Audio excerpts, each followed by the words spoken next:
Okay, everybody got quiet, so I guess that means it's time to start. Apologize for being a little bit late here. Certainly appreciate everybody being here. Appreciate all the board members being here. We got everybody in attendance today, so that's great. I'm not sure that we know how to operate in all these fancy digs we've got here.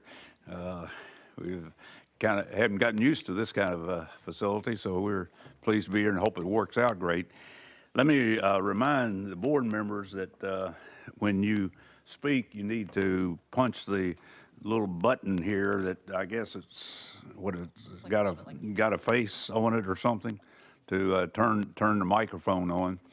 And let me remind our presenters when you start to identify yourself, so we'll have that on the minutes, the tape, so forth that goes out for the meeting. So with those kind of mechanical things, we appreciate you being here, and we'll get started. And the first thing we want to do is recognize Candace for an update on Tennessee Succeeds and the assessment task force.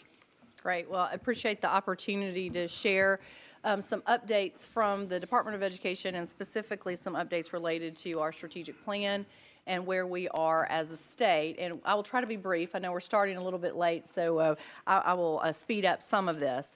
But I wanted to just start with some context that we believe is critical to our conversation as we're going into an election year for a new governor and thinking about some transitions that will happen. A lot of times we jump in and start talking about education. We like to just jump in, K-12, what are we doing in K-12? But certainly K-12 is part of a much larger story in Tennessee. Our state is showing historic progress. We have incredible strength, particularly economically. We have a record low unemployment rate. We've had multiple months of some of our lowest unemployment rates in the history of our state. And we've just been named #1 in small business job growth. And so Tennessee has made some historic gains over the last several years. We believe, and we would say this, but we do believe education is part of our story. It's the reason why we continue to have such strong economic strength. This year we had record high graduation rates, and we've had record high rates in terms of moving our students to a national benchmark for college and career. We have nationally recognized career and technical education programs that are moving our students to the workforce, and I'm going to share some stats on that momentarily. We're the first in the nation to remove those financial barriers that we have to go to college with Tennessee Promise. And as of this morning, we're still #1 in FAFSA completion, and so we are continuing to move more and more students to college in a variety of ways. This is a stat that we don't share very much, but it's a pretty important one, and it shows the ability for K-12 to impact what happens at the college level. Our community college freshman requiring retention is down 14.4 percentage points since 2011. And we have seen some acceleration of that over the last couple years. So we didn't move quite as fast, closer to 2011 to 2013, but we've had some acceleration of that. And we would attribute much of that to changes at the K-12 level that are starting to catch up, as well as some of the sales program that I know several of you are familiar with, also helped with remediation. And we quite frankly just now have more students going to college and being successful when they get there. So this particular map represents something that came out in December, and we thought it was another representation of how the progress we've had in Tennessee actually stands out even compared to other states. This is a representation of growth that our students would have had from 2009 to 2015 in math and reading across grades 3 through 8. The map did do some a visualization of a study that looked at 11,000 different school districts across the state. And so every one of those blocks represents a different school district. Tennessee stands out in a very specific way because the greener you are, the more growth you've had over that time period. The darker purple you are, the less growth you've had. In fact, you could have had negative growth over a particular set of close to a little over 10 years. So this shows that Tennessee in particular stands out in that eastern region and that southeastern region as a state that has continued to grow students over this time period academically. And we've grown in such a way that the whole state's coming forward. We're all moving together united, and much of that has to do with some specific policy work that we've done over the last decade. We have made a strong statement around standards and college and career readiness. We've made a strong statement around accountability and a strong statement around aligned assessment. And those foundational pieces have helped us, we believe, continue to grow students and all students every year. This is actually a representation that shows we are continuing to outpace other states on NAEP. I mentioned that at one of our last board meetings. And this is a nice one to represent that, because this shows since 2011, we continue to be the fastest improving state in the country, and by a pretty large clip over number 2. We will have NAEP results in April, we believe. It has actually moved multiple times. Fielding, can you confirm it's April? Be April, right. Yeah, Okay, it should so be early in April with the current schedule. Perfect. So we'll have another set of NAEP data to actually see where we are. We've had a lot of transitions over the last few years, so we're looking forward to seeing what that test looks like. Also, NAEP this year, this past year when it was given, did transition to a computer-based testing. And so, as you can see, even across the country in other tests, we're starting to continue this transition to computer-based or online testing. We also have made progress toward our goals. Goal 1, that was essentially the beginning of Tennessee Succeeds, was that we would not only be the fastest improving state in the country, but we would be in the top 25. We have moved 3 of the 6 content areas and grade levels into the top 25, and we need to maintain that, as well as continue to move others up. Goal 2 was that 75% of our third graders would be proficient in reading by 2025, and we set that new baseline this year that we'll continue to grow from. We have a great bit of work underway that you're actually going to hear about today during the workshop. Goal 3 is that our average ACT composite would continue to move forward, and that we would have more and more of our students meeting those college and career readiness benchmarks on each subtest. And we're getting closer to that 21 by 2020, where we sit now as 20.1 with that class of 2016. And then finally, goal 4, the most important of these, is that we are measuring our success by how do our students do as they move toward credentials, diplomas, and degrees, and are they honestly and truthfully being prepared for the workplace through their college experience as well as through their K-12 experience. And I'm going to give you some updates on our career and technical education programming here, but we are moving more students. It's not at the rate that we want yet, but we are moving more and more students to certificates, diplomas, and degrees to meet that Drive to 55 goal. I think we're getting closer to 40% to meet that Drive to 55 goal, but again, to be 55% by 2025, we don't have a lot more years. And so we're closing in on, we need to close that gap by about 10 to 12% over the next few years. We believe our policy foundation, as I mentioned earlier, has made this possible. We've set high expectations. We determined measures of success. We were really clear about what were we moving toward. And then we tried to create a system that held all of us responsible for the outcomes. From the top all the way to the student in the classroom. How are we all going to move toward the outcomes? We believe that this next year is this opportunity to continue to build on the foundation and our momentum. So let me give you some quick updates from our Tennessee Succeeds plan and where we are on these 3 foundational areas. So I'm going to quickly cover standards, which this board knows a whole lot about, assessment and accountability, as well as give you some updates about our work in 2018. So since 2015, it's hard to believe, I started the very beginning of 2015, we have gone through standards changes in all 4 content areas since 2015. So we have all new math standards, we have all new English standards, we have new science standards, and we have new social studies standards. So if you think we haven't been busy, this board has really led strong review processes to get us to where we are now. And we are going to be introducing new K-8 computer science standards that we've never had before for a first reading at our April meeting. So I'm looking forward to sharing the impetus behind the computer science standards and getting a reaction from the state board. We will begin some processes where we will have feedback loops with our districts.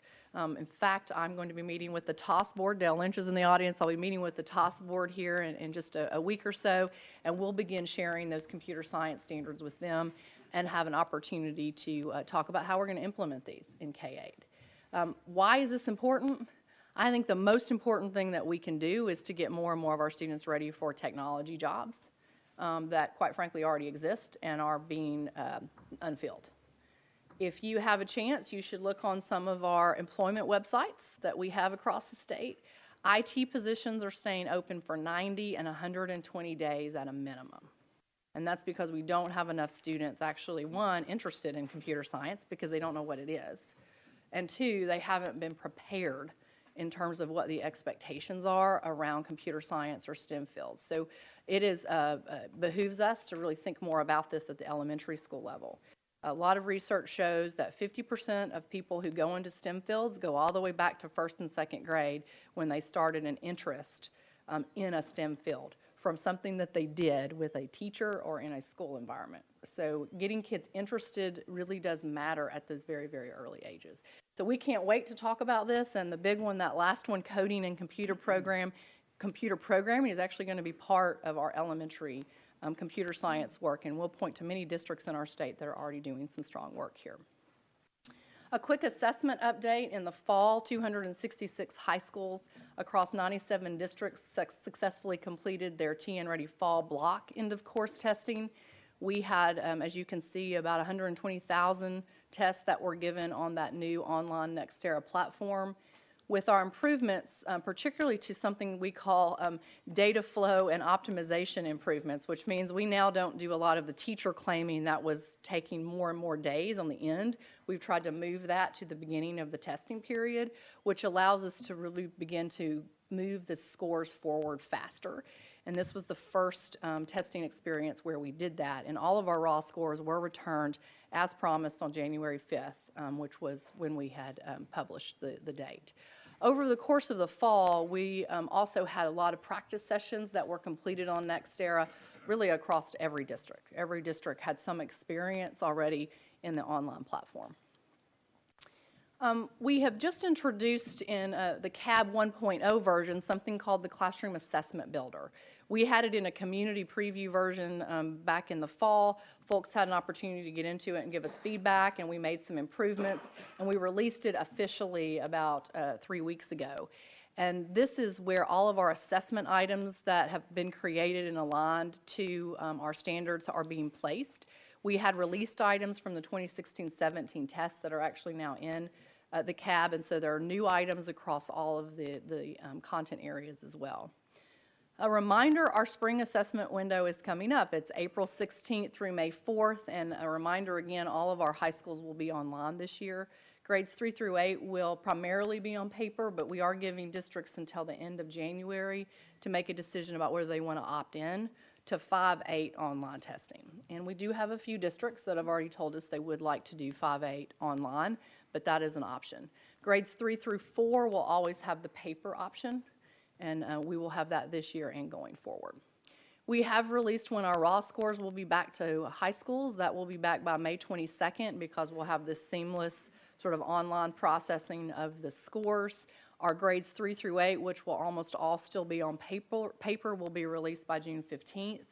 And we have asked all of our districts to proactively let us know, based on delivery dates, what's their plan for inclusion in student grades.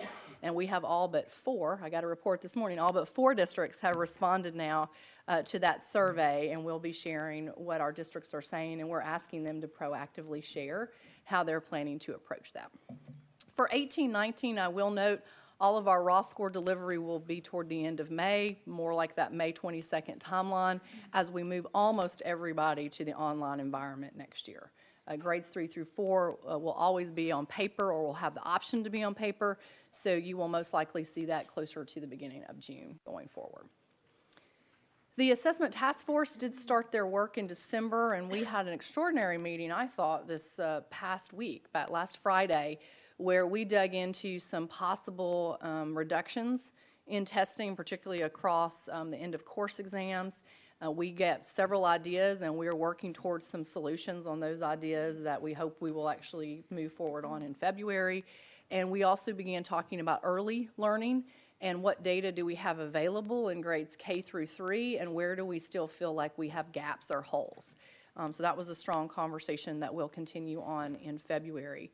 Our goals are to have some draft recommendations out by April, So you will know what are we all talking about. We're sharing what we're talking about. I don't think any of that's secret. This is all public. In fact, the recording from Friday is now on our website, so you can look at all the slides and hear what folks talked about. But those recordings, I think you will appreciate listening to because they're very thoughtful with 30 people who represent folks from across the state. Many of you in this room are a part of that, so appreciate that. Accountability update, briefly. We are implementing our new revised accountability model this year. That's part of the Every Student Succeeds Act plan. That means this year, based on federal and state law, we will be rating schools using the A through F grading criteria, using this year's school data. Schools will begin to get a preview of that new accountability dashboard using last year's data, again, just so they can see using last year's data, where would you be? You will get those this spring, and folks will have a chance to dig in and ask questions and begin to talk to their communities about the new accountability dashboard. We also are in an important year where a new priority school list will be published this fall. I say fall, it'll most likely be closer to the end of the summer, early fall. And that priority school list will represent the lowest 5% of schools. And we will have a new focus school list with some intensive new work around focus schools. These are schools that show that they are not performing well with some of our different student groups across the state. And I will close with our focus for 2018. These are how we're prioritizing our work around Tennessee Succeeds. We have 5 priority areas. 2018 has a real focus on these 3. 1, we believe every child deserves to be reading on grade level by the end of 3rd grade, so our reading work is elevated as the #1 priority this year. Number 2, we believe every child needs to have an effective teacher supported by an effective principal every year. And so you're going to see some really strong work around teacher preparation that's already started. January has been full of teacher preparation work where we're supporting our teachers at the teacher prep level in ensuring they know how to teach reading. I just met with our reading faculty across the state in all of our educator prep programs yesterday, and we are beginning some networking with them on how are we going to change how we teach reading to make sure everybody's prepared on day 1 for what the expectations look like. So that network started this week. We've also met now with all the educator prep programs across the state on this topic. Principal work is ratcheting up. You're going to see some new principal work and support that will be revealed with the governor's budget. So I can't speak much about that yet, but there will be some support around principals that we will hear on January 29th. And then finally, we believe every child deserves to be set up for success on a path to a career. I'm going to spend just 30 seconds on each of these slides. You have the slide deck, and you can certainly spend a little more time with it. But we wanted to just compare where we were in 2015 with the work that we're doing in 2018. And in 2015, we had no comprehensive focus or approach to teaching literacy. We had no statewide training or coaching on K-3. We had very limited, extraordinarily limited statewide data in the early grades. We had old, outdated, poorly aligned teacher preparation standards in literacy that this board has been influential in moving forward. And we had no statewide summer options for kids who were behind in reading. There were some one-off district options that were strong, but we had nothing that was a statewide approach. And you can see in 2018, we really flipped the conversation to first and foremost, like, how do we define what actual literacy is and how should you teach it? That was yeoman's work for a state to say this is actually how we're going to teach reading and how we're going to think about reading for all kids. That then led us to the statewide network and how we were going to approach this coaching network for 250 coaches and now 99 districts who are part of that. We have new data points. Kindergarten entry inventory has been in pilot. It starts in full gear next year. We will actually have data that is kindergarten level on what a kid's coming in with as they come out of pre-K programs or they come out of some kind of other child care program, and then what can we do with that to make decisions really early on when they're in our kindergarten programs. Our pre-KK student growth portfolio has started where we're getting more information around not only student growth but teacher effectiveness across pre-K and K. We have a new 2nd grade standard aligned assessment that came forth last year. So we have first-year data from our second grade assessment, and we now have this alignment in literacy between second grade and third and fourth. So if you're taking the second grade and the third and fourth, there's a clear alignment across those three tests in terms of the content and how it's set up and the test item types. We have new literacy standards for teacher prep that this board approved last year, and we now have thousands of students, the tune of around 8,000 students a year being served in our summer literacy camps. That training actually begins for the directors of those camps next month. I do want to mention the work that's heavily involved in this year's reading work, and it's around quality instructional resources. 2, stronger instruction, and 3, providing the support for these summer reading camps. Number 1 is important because this is what we hear from educators. I love where we're going. I'm all in. I'm so glad we're talking about this, but I actually don't have the resources to do it well. I don't have the materials, the curriculum, the support in terms of text, literal books, to do this as well as I think I should. And so our work is to create more opportunities here. We've just put out text unit starters, I shouldn't say text sets with unit starters that give folks examples of how can you move this work forward in a very cohesive way. We'll bring out another set in the spring, and we're starting our conversations around our next textbook adoption cycle with English language arts and how to make sure K through 3 gets the focus on the materials that they need to support that textbook adoption.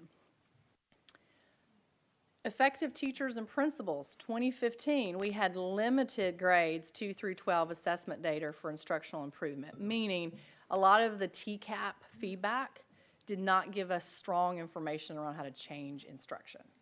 It was good data, but it did not give us the depth of data we have now. Teacher prep had accountability in 7-year program review cycles. Think about how dramatically that's changed in 3 years. No teacher preparation performance assessment 3 years ago. We had no Governor's Academy for School Leadership, and we had no Transformational Leadership Network. Dramatic change on the principal side and the teacher prep side. Still more work to do, but some strong work in less than 3 years.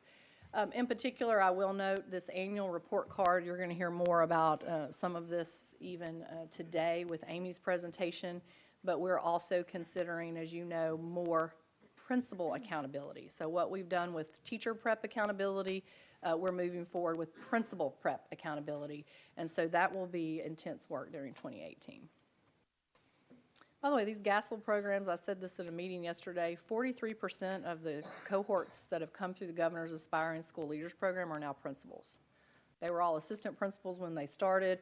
We've now moved 43% of those into principal roles. I mentioned that, so I'll move to career readiness and finish out. In 2015, we had less than 26,000 students concentrating in CTE. In 3 years, we've had a 40% increase in the number of kids that are now concentrating in career and technical education. This has been a concerted effort, changing standards, changing what industry alignment looks like in these programs, and boosting enrollment has also been around investing in the programs with funds, particularly this last year with a $15 million investment in technology or other types of equipment that these programs needed. In 2015, we had only 26% of students concentrating in a CTE program that was directly aligned to some high-demand occupation. Now 76% of students are actually in an industry-aligned program. That means we made sure this is what industry needs, this is what we actually need to be offering in our schools. And that's taken years to get to that point, but very proud of the strong changes that have been made there. In 2015, we had, I love this, 62 advanced manufacturing programs, one of our highest growth fields in Tennessee. I can't tell you how many times I heard when I started, we don't have enough kids going into advanced manufacturing. I think I heard that in every region across the state, particularly in East Tennessee. Now we have 180 advanced manufacturing programs that have started within the last 3 years. It's a 300% increase in the number of programs that are now serving kids across the state. And finally, in 2015, we had no district or school level incentive for earning early post-secondary coursework to make sure that they were ready for college or to earn industry certifications. And we have been woefully underperforming in this area, particularly industry certifications, where few kids are actually leaving high school with the certification that leads them to the job.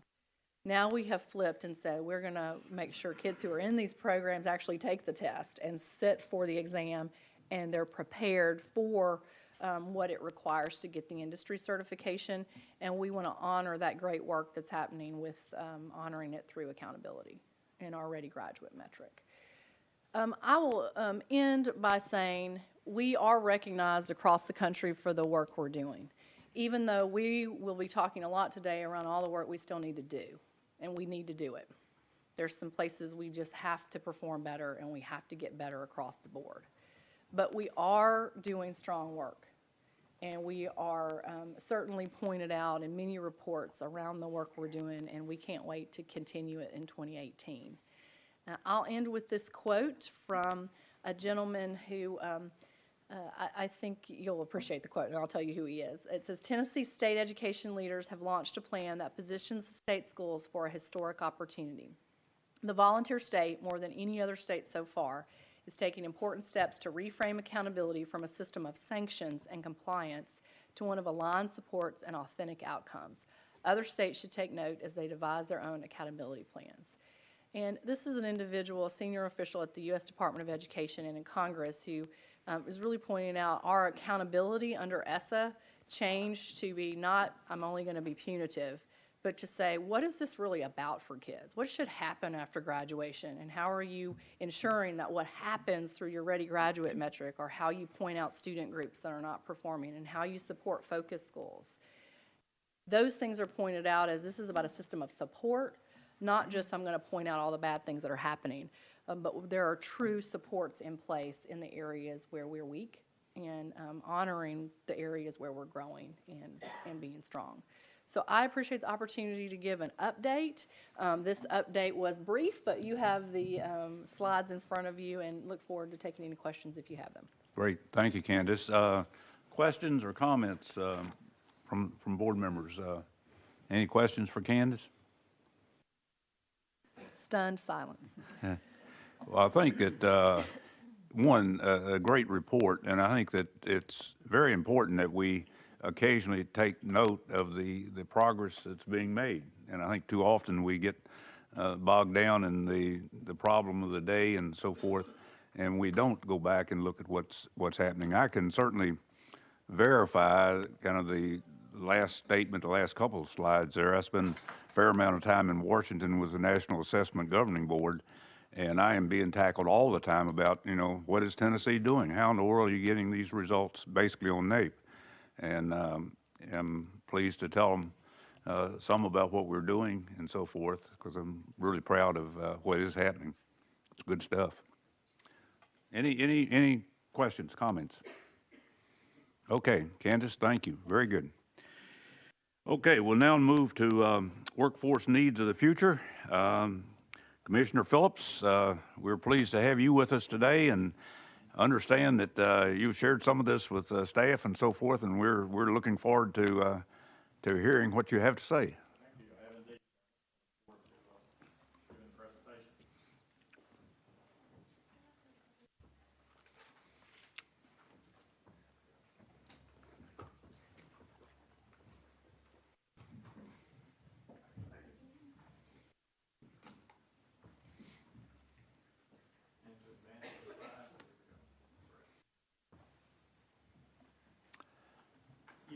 I appreciate being here.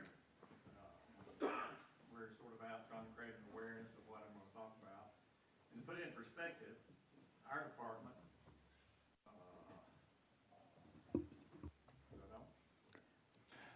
department, has a customer base that are individuals who either did not make it through the educational system, or did, and it did not take them where they wanted to go, or their businesses closed and they were left without a job.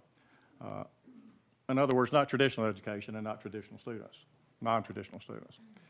The department is responsible for distributing anywhere between $60 and $80 million a year across the state, not to give training, but to fund training. A lot of that goes to like TCATs and community colleges. And the program is the Workforce Innovation and Opportunities Act, which is a federal program. And so our responsibility is to make sure that those individuals who need it are reskilled and, as we say, trained to employment. In other words, people that we train, or the training that we pay for, is designed to lead them straight from that training into employment.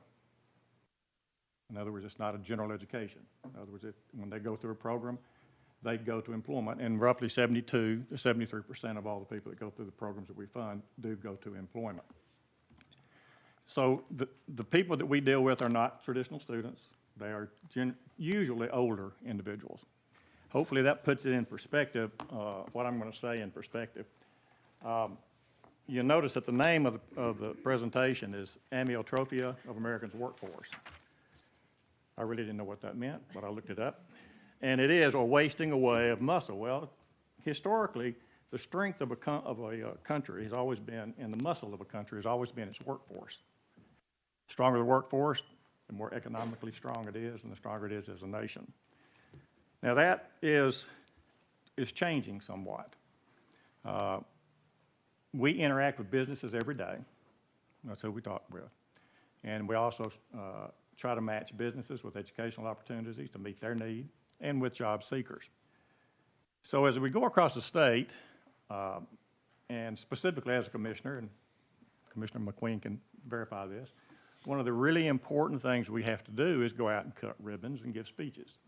And in doing that, over the last 18 months, I ran into some interesting situations that made me and my department start to think, what exactly is going on out here? So we're going to start with, 4 topics that we see really impacting the future. Technologies of mass disruption, economies of mass disruption, worker classification, and skills in the 21st century worker. Those are really the 4 things we'll talk about. And as we go across the state, what we have found is that the workplace is in a constant state of discontinuity. Some examples. In the last 18 months, I had occasion to visit 3 specific companies I'll talk, not by name, that I'll mention. And one I was invited to come down and speak and cut a ribbon. They were expanding. And so before the ceremony, I was talking to the president, who had come over from Europe, and the North American COO, about what they were doing in terms of trying to identify a workforce for the future based on the technology that's coming out, and they happen to be associated with the automobile industry. What are you doing to try to figure out what you need by way of skill sets in a workforce? And they both almost together said, well, as long as cars have, because this particular company is the second largest manufacturer of a product that is internal combustion engine specific, as long as we have, internal combustion engines, we're good. And then they both dropped their heads, looked down, looked up and said, and then there's Tesla. And I just spent several days researching Tesla, the history and everything else. And I said, yeah, there's Tesla. And then they looked at me and said, we think we have 8 years. Second largest manufacturer of this product in the world. Had another occasion to attend a grand opening of another large company that opened in Tennessee. And as often happens, they take us for tours through the building. And as I went through the tour, I noticed an enormous number of robots and all types of automation, moving product, raw material, finished products through the plant. And we've got to the end of the tour. There was an area that was huge. It looked like it was 100 yards long. Probably wasn't, but it probably was 50. And the company was quick to say, no human being touches this product through this whole process. And there was one guy sitting at the end of that process, and he was taking a sticker and slapping it on the product. That's all he was doing. And then there was another company I visited that had just opened a $1.8 million facility, 8 million square foot facility. And I was one of the first ones to go through to look at it. And as we went through the tour, as it got to the end, I noticed that I didn't see many employees. And this is a facility that's as big as, about 31 football fields. So I asked the gentleman who was leading me through, I said, how many employees do you have? Okay, 1.8 million square feet. He said at that point in time, he said we have 143 spread over 4 shifts. Second largest manufacturer of this particular product in the world. Now today they have 300, so they got about 10 people per football field, just to put that in perspective. So I began to study and ask my people in the department to read and study exactly what's going on. And in the early 2010s, there was a small stream of articles and studies, research papers coming out about technology and what it was going to do to work, very nature of work, much less the workplace in the future. And these were coming out from Harvard, Brookings, McKinsey, Georgetown, learned institutions that were finally starting to look at this and study this. And so by 2013, 2014, 2015, it had turned into a tsunami. And now, if you're looking for information about technology and what it's going to do to us in the future, all you have to do is pick up a newspaper or do a little research. Every single day, we probably pull 15 to 20 articles dealing with this from various sources, whether they be periodicals or newspapers or research papers. But the common thread to all of these is technology is going to have a significant impact on jobs.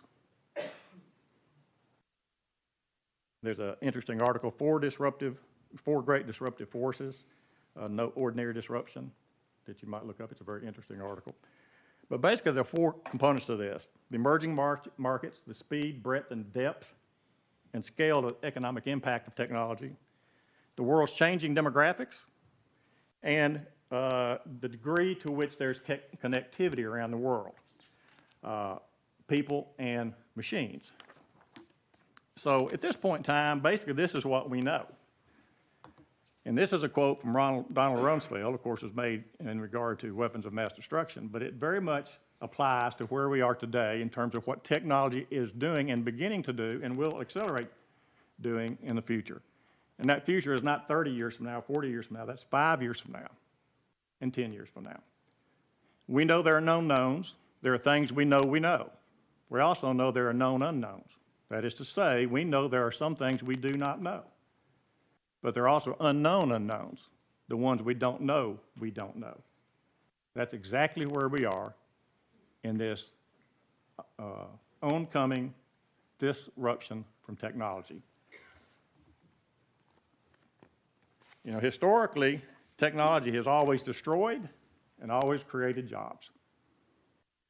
Always. But that started changing in the 1980s. The end of the 80s decade, 8% of the workforce were employed in jobs that did not exist at the beginning of that decade. That doesn't mean there were jobs there and they just needed to be filled 10 years later. They did not exist. They were brand new jobs with brand new requirements. At the end of the 90s, that had dropped to 4.5%. And at the end of the first decade of this century, it had dropped to 0.5% because of technology. Now, I mentioned that the speed, breadth, and depth are an issue. So this time, is this change different? Is it going to be different from the Industrial Revolution? Is it going to be different from the other times when jobs were done away with but new jobs came on board? Well, there's an awful lot of indications that this is going to be the case, driven by the exponential growth of technology. The speed, everything's happening at once. Everything's happening very quickly. The breadth, many of the changes are very radical, and they build on each other, the technology that's there. And the depth is they completely transform a system. In other words, they completely change how a system is operated.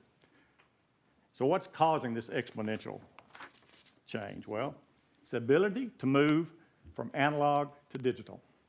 When that technology came around, that's when everything started to explode. And of course, analog is just something that's not, analog is a representation of reality or an item, but digital is converting physical objects or sounds or colors or whatever it may be into ones and zeros. And once it's converted, you can do anything with that, and that's what leads to artificial intelligence and all that comes with it. So how is analog converted to digital? These little guys, sensors. And what has happened with these over the years is that they have gotten more and more powerful, not bigger, smaller, but more and more powerful and less expensive to make. And these sensors collect data every day. I saw an article, a report 2 days ago about they're now putting sensors in clothing so that it can monitor your health, if you will, and indicators. These can be put anywhere, and they're put in machines that talk to each other through the Internet of Things. And so they're exchanging data all the time. Put them in refrigerators. If you got a refrigerator today, smart refrigerator, it's telling somebody everything you put in and take out of that refrigerator. And it's talking to other machines.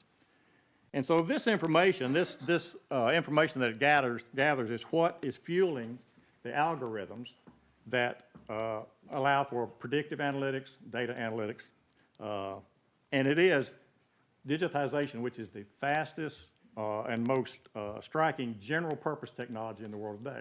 Historically, a general purpose technology would be like the steam, I should say, electricity, because they were designed and created for a specific purpose, but they spread across many different applications.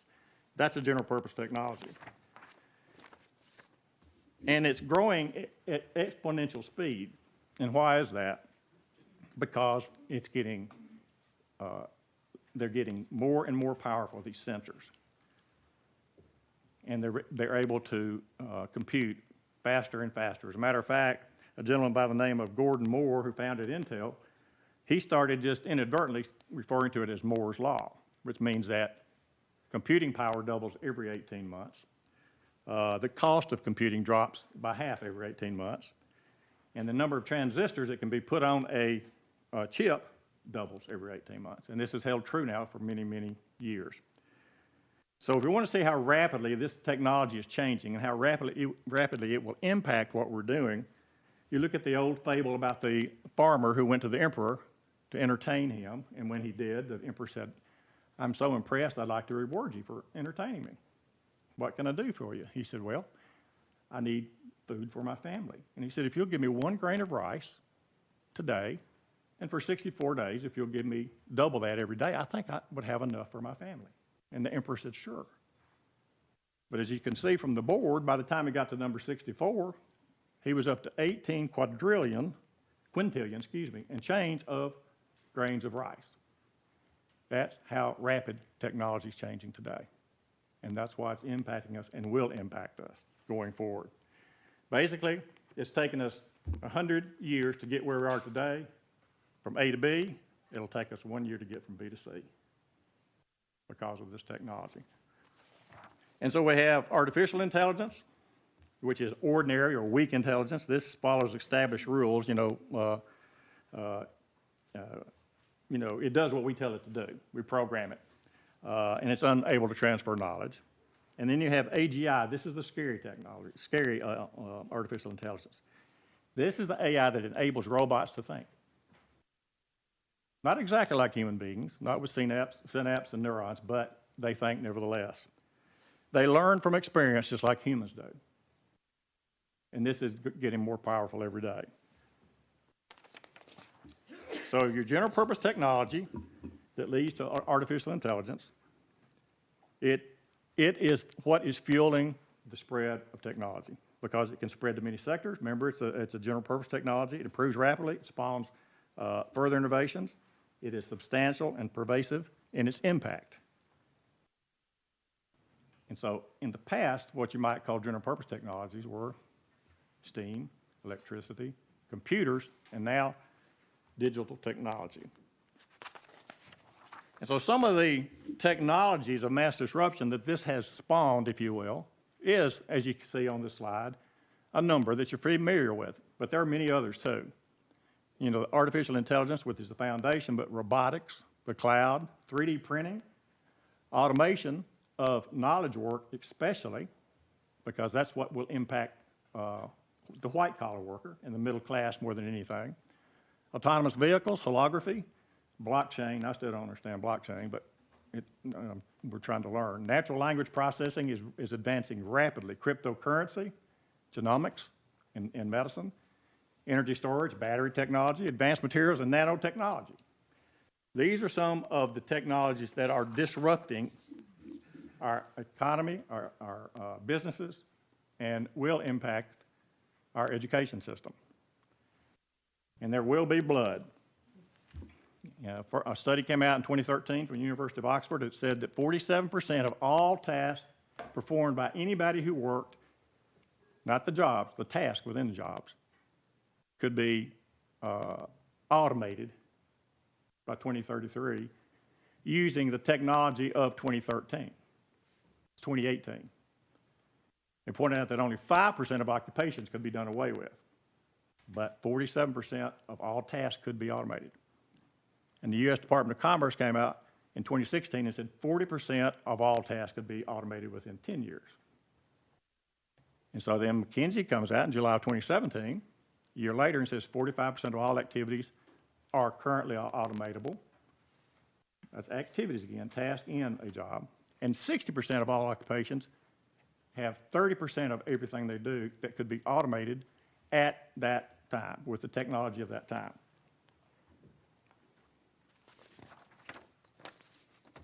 MIT in Boston came out with a report on robotics and the impact of robotics. And what it found was that between 1993 to 2007, every robot replaced, during that period of time, replaced 5.6 workers, and every additional robot per 1,000 reduced the percentage of total population employed by 0.34% and reduced wages by 0.5%.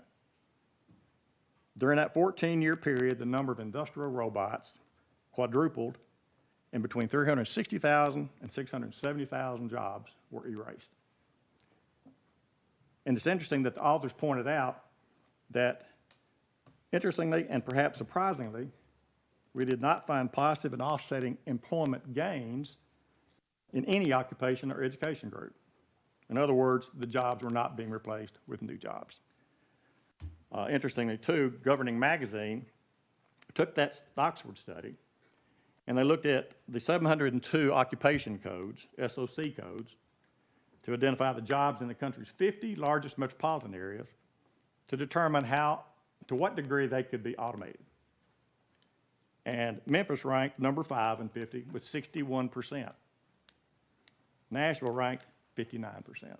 That means 59% of all tasks, of all jobs in those areas were subject to automation.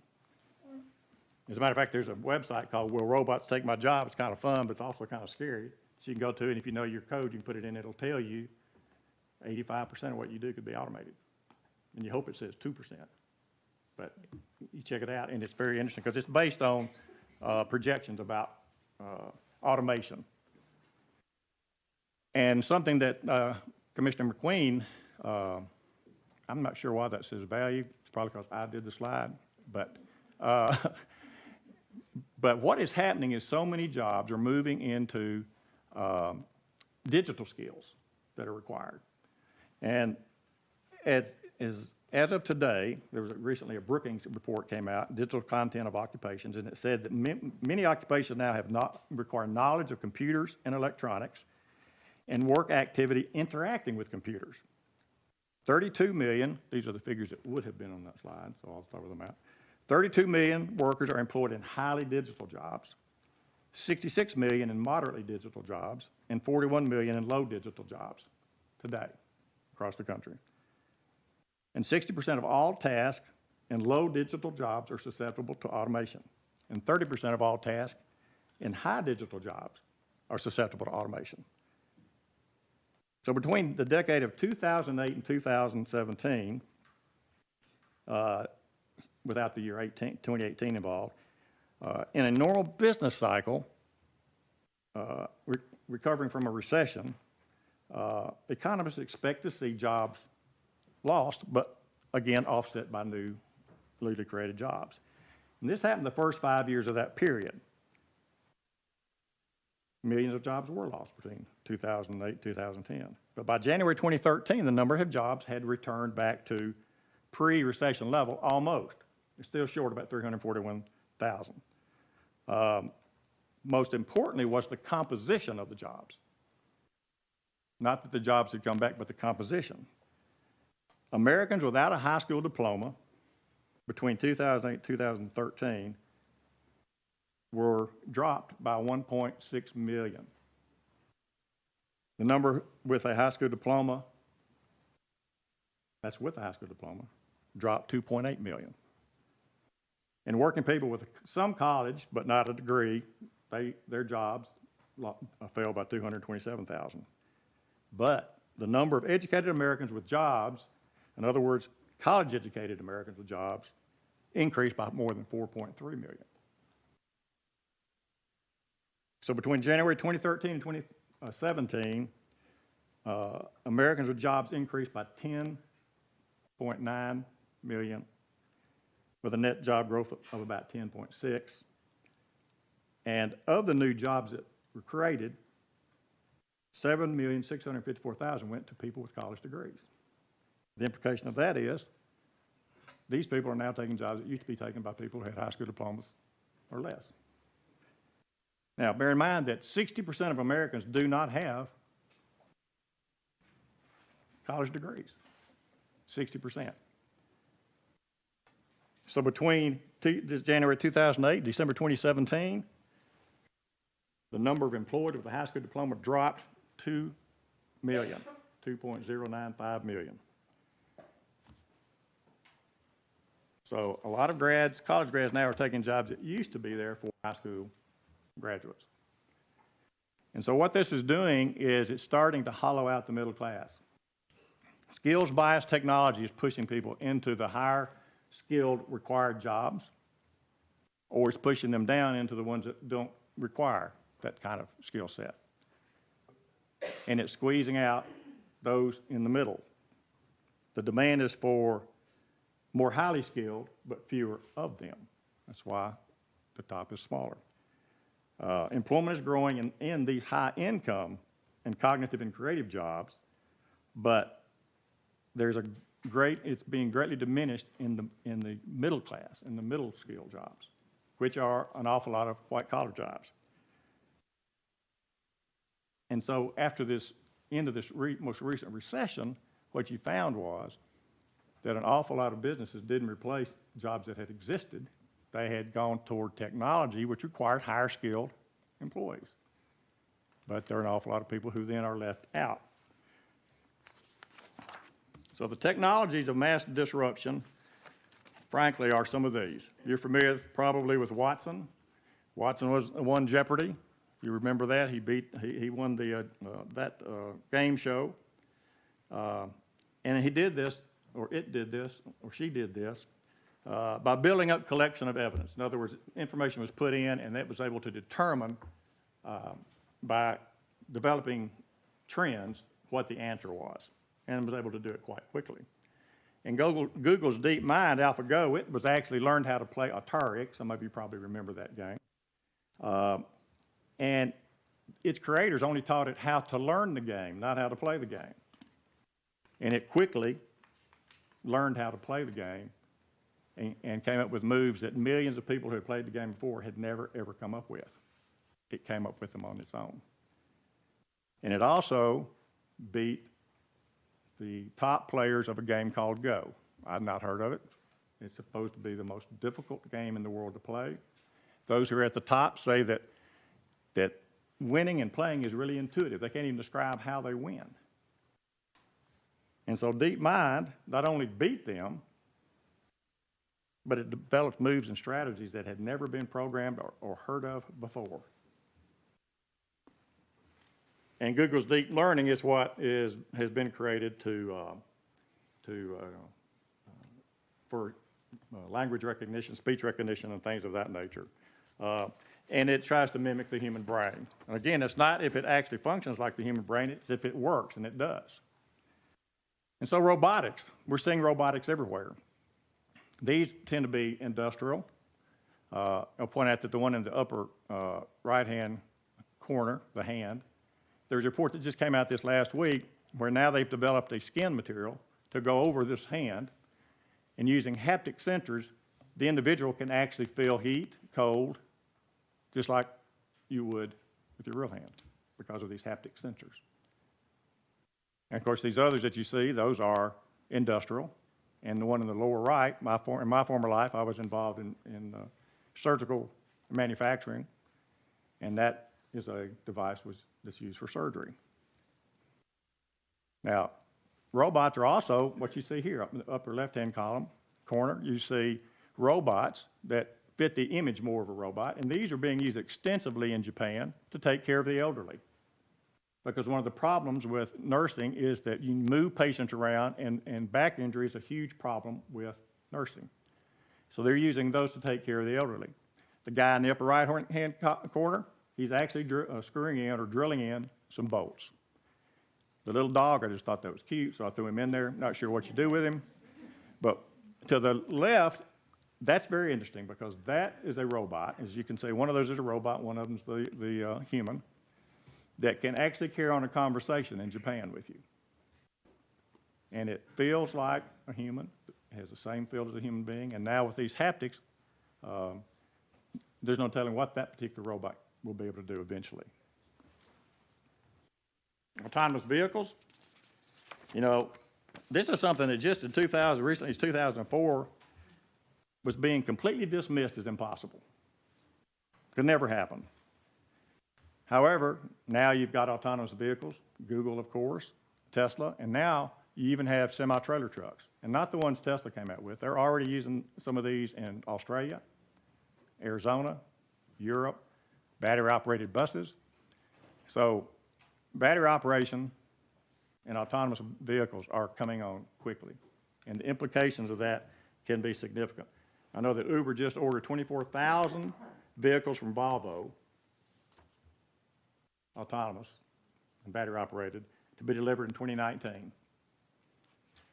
And the trucks, of course, are coming on very quickly. Tesla manufacturing, one thing you don't see in there, in those pictures, are people. Now, he has employees, but a lot of what his cars and other car manufacturers is done by automation and robotics. The thing about electric vehicles in terms of how it's going to impact the economy is that you don't need pistons, blocks, seals, fuel injectors, spark plugs, transmission oil, radiators, fuel tanks, or oil, or gasoline. And just think about what that's going to impact in the economic world that we have. As a matter of fact, we have an individual on our state workforce board, it's comparable to what you individuals are, who is from Toyota. And he told me just recently, he said, yes, one of our employees bought one of these cars, these electric cars, and drove it to work. And we were also curious. We all ran out to look at the car. They opened the hood, and he said there was an audible gasp. I said, because there was nothing there? He said, yeah, there's nothing there. I think that a normal car has like 12,000 parts, and that one had 22. Also, those cars don't need mechanics. The only mechanics they need will be those who are skilled in technology and electronics. 3D printing is amazing. Up the upper right-hand corner, I put that in just to show the intricacy of what 3D printer can do. The little orange 3D printer is one that you can buy and put on your desk at home. I think it's about $300. And in my former business, in medical manufacturing, one of the things that was most expensive for us to do were prototypes.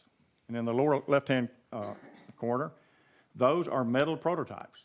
When I was in the business, it would cost me $10,000 and up for a prototype. And if it was wrong, you had to start all over again. Now you can do it with a 3D printer. If it's not right, you throw it away, you adjust your drawings, and go again. In the lower right-hand corner, that is a rib cage for an individual who had cancer. It's a sternum and rib cage made with a 3D printer out of titanium. Titanium, not plastic. And here's a machine, SAM, Semi-Automated Mason. This is made by Construction Robots of New York. It can lay bricks 500% faster than humans. It can lay 3,000 bricks at a cost of 4.5 cents a brick, compared to an individual, say, who's making $15 an hour, laying 500 bricks in the same period of time at 32 cents a brick. That's 7 times the cost of SAM.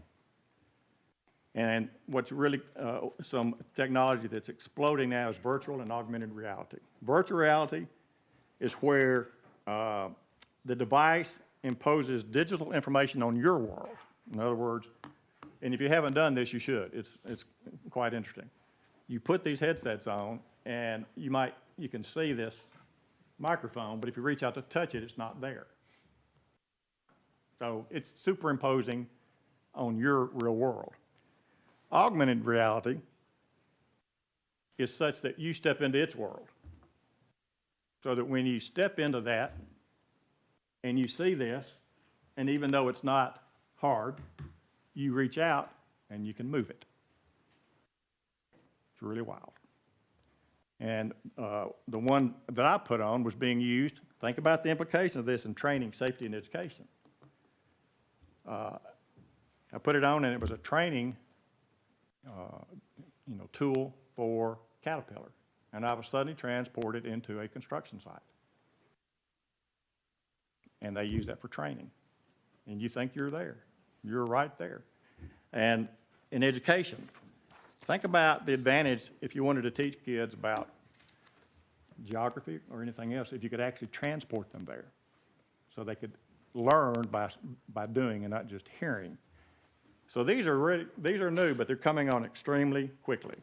In smart glasses, this is just a further extension of virtual and augmented reality. The projection is that by 2025, nobody will be using their cell phone. Everybody will be using these glasses because they will do everything your cell phone does except project it in front of your face and more. 2025, that's not very far away. And they will be fashionable like this young lady's. They won't be all clunky. Now, this has come on just recently that is really disruptive. Economies of mass disruption is the platform sharing and the gig economies. Some of you probably heard of these. The platform economy basically is a platform, digital platform that brings a consumer and a producer together.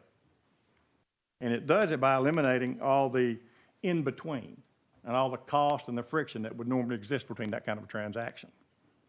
In 2013, 14 out of the top 30 companies in terms of market capitalization were platform economies. Some of the examples that you're most familiar with is Uber, for example, world's largest taxi company, valued at $19 billion. Airbnb is the world's largest accommodation company, owns no real estate, $20 billion cap, 13 employees. Facebook's largest media owner owns no content, $350 billion. That does have 17,000 employees. Alibaba is the most valuable retailer, has no inventory. You compare it to Walmart on the end of the month in October 2017, and Walmart's market cap was about $18 billion. They own a lot of buildings, a lot of vehicles. And Alibaba that same day sold $500 billion in product and owns no inventory, no buildings, and no cars. Waze, any of you use Waze? If you don't, fantastic. And all this is it's recombinant innovation. They took things that already existed, put them together to come up with a great app. If you don't have it, you certainly need to get it, and it's free. And in 5 years, Google bought them for $1.3 billion. They had 115 employees. See this trend on employees and market capitalization and wealth? And there's an app that came out called WhatsApp. I'd never heard of it, some kind of a messaging app. My grandkids knew about it. I didn't. So I looked into it. It started by 2 young men that in, I think, 4 years, they had a market cap exceeding Sony. And then they were bought by Facebook in 2013 for $19 billion. They had 34 employees. 34 employees. So a platform economy is a digital network, as I said. You know, it connects producers and consumers. And in each case, the value is information, goods, or services, and some form of currency.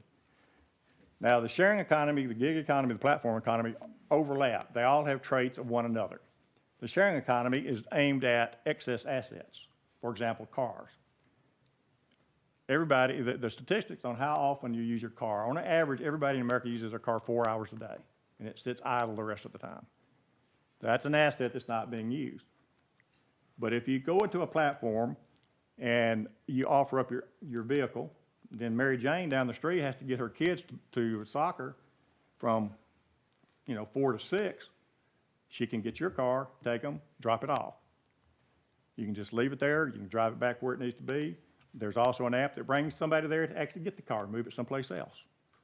But you don't have to buy a car. You don't have insurance. You don't have all the things associated with owning a car. It's not based on ownership. It's based on access. And the gig economy, this is basically, the name came from the gig economy because when a band does a one-night show somewhere, I'm down at Harry's Bar Saturday night for one night. That's where the name came from, because this is based on one-time jobs for somebody. And it has grown significantly in the last few years. The U.S. Government Accountability Office says that at this point in time, 33% of the American workforce, 33% or 53 million people are involved in whole or in part in the gig economy. And it can be everything from a graphic artist to an accountant, whatever, working from home. Or it can be somebody like, I have a friend that has whose wife was a teacher, and she quit teaching to drive one of these tourist buses in Nashville. She makes about $350 a day. I said, man, why didn't she go to work? He said, she don't need to go to work. Look what she's making. That's part of the gig economy. Gig economy involves a lot of different things like that. And there's a Rand Corporation study that just came out that said that all net growth in the nation's jobs in the last 10 years came from alternative work situations. Now, this is based on these economies. This is something that's really popping up and is getting extremely hot, an extreme lot of attention, worker classification. Historically, you were an employee or you were an independent contractor, but these platform economies provide traits of both.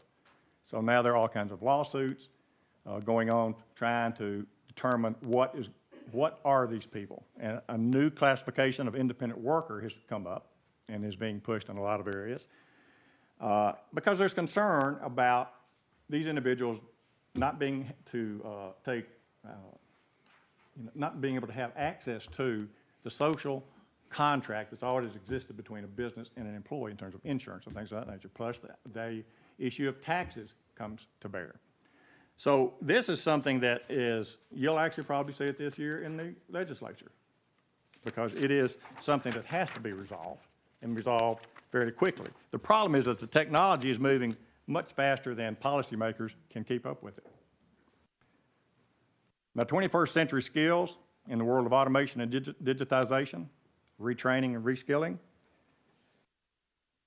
foundational skills, cognitive, social, behavioral, soft skills, are critical. Some of us were talking about it before this. You've got to have that as a foundation. You have to have those skills. Now, technical skills, they are depreciating at an ever faster rate. So that skills that you obtain when you're in your 20s won't carry you to your 60s. Not anymore, because they change so rapidly. People today that need college degrees are going to be, and in the very near future, going to be those individuals who are 30, 35, and 40, because their skills are going to become irrelevant.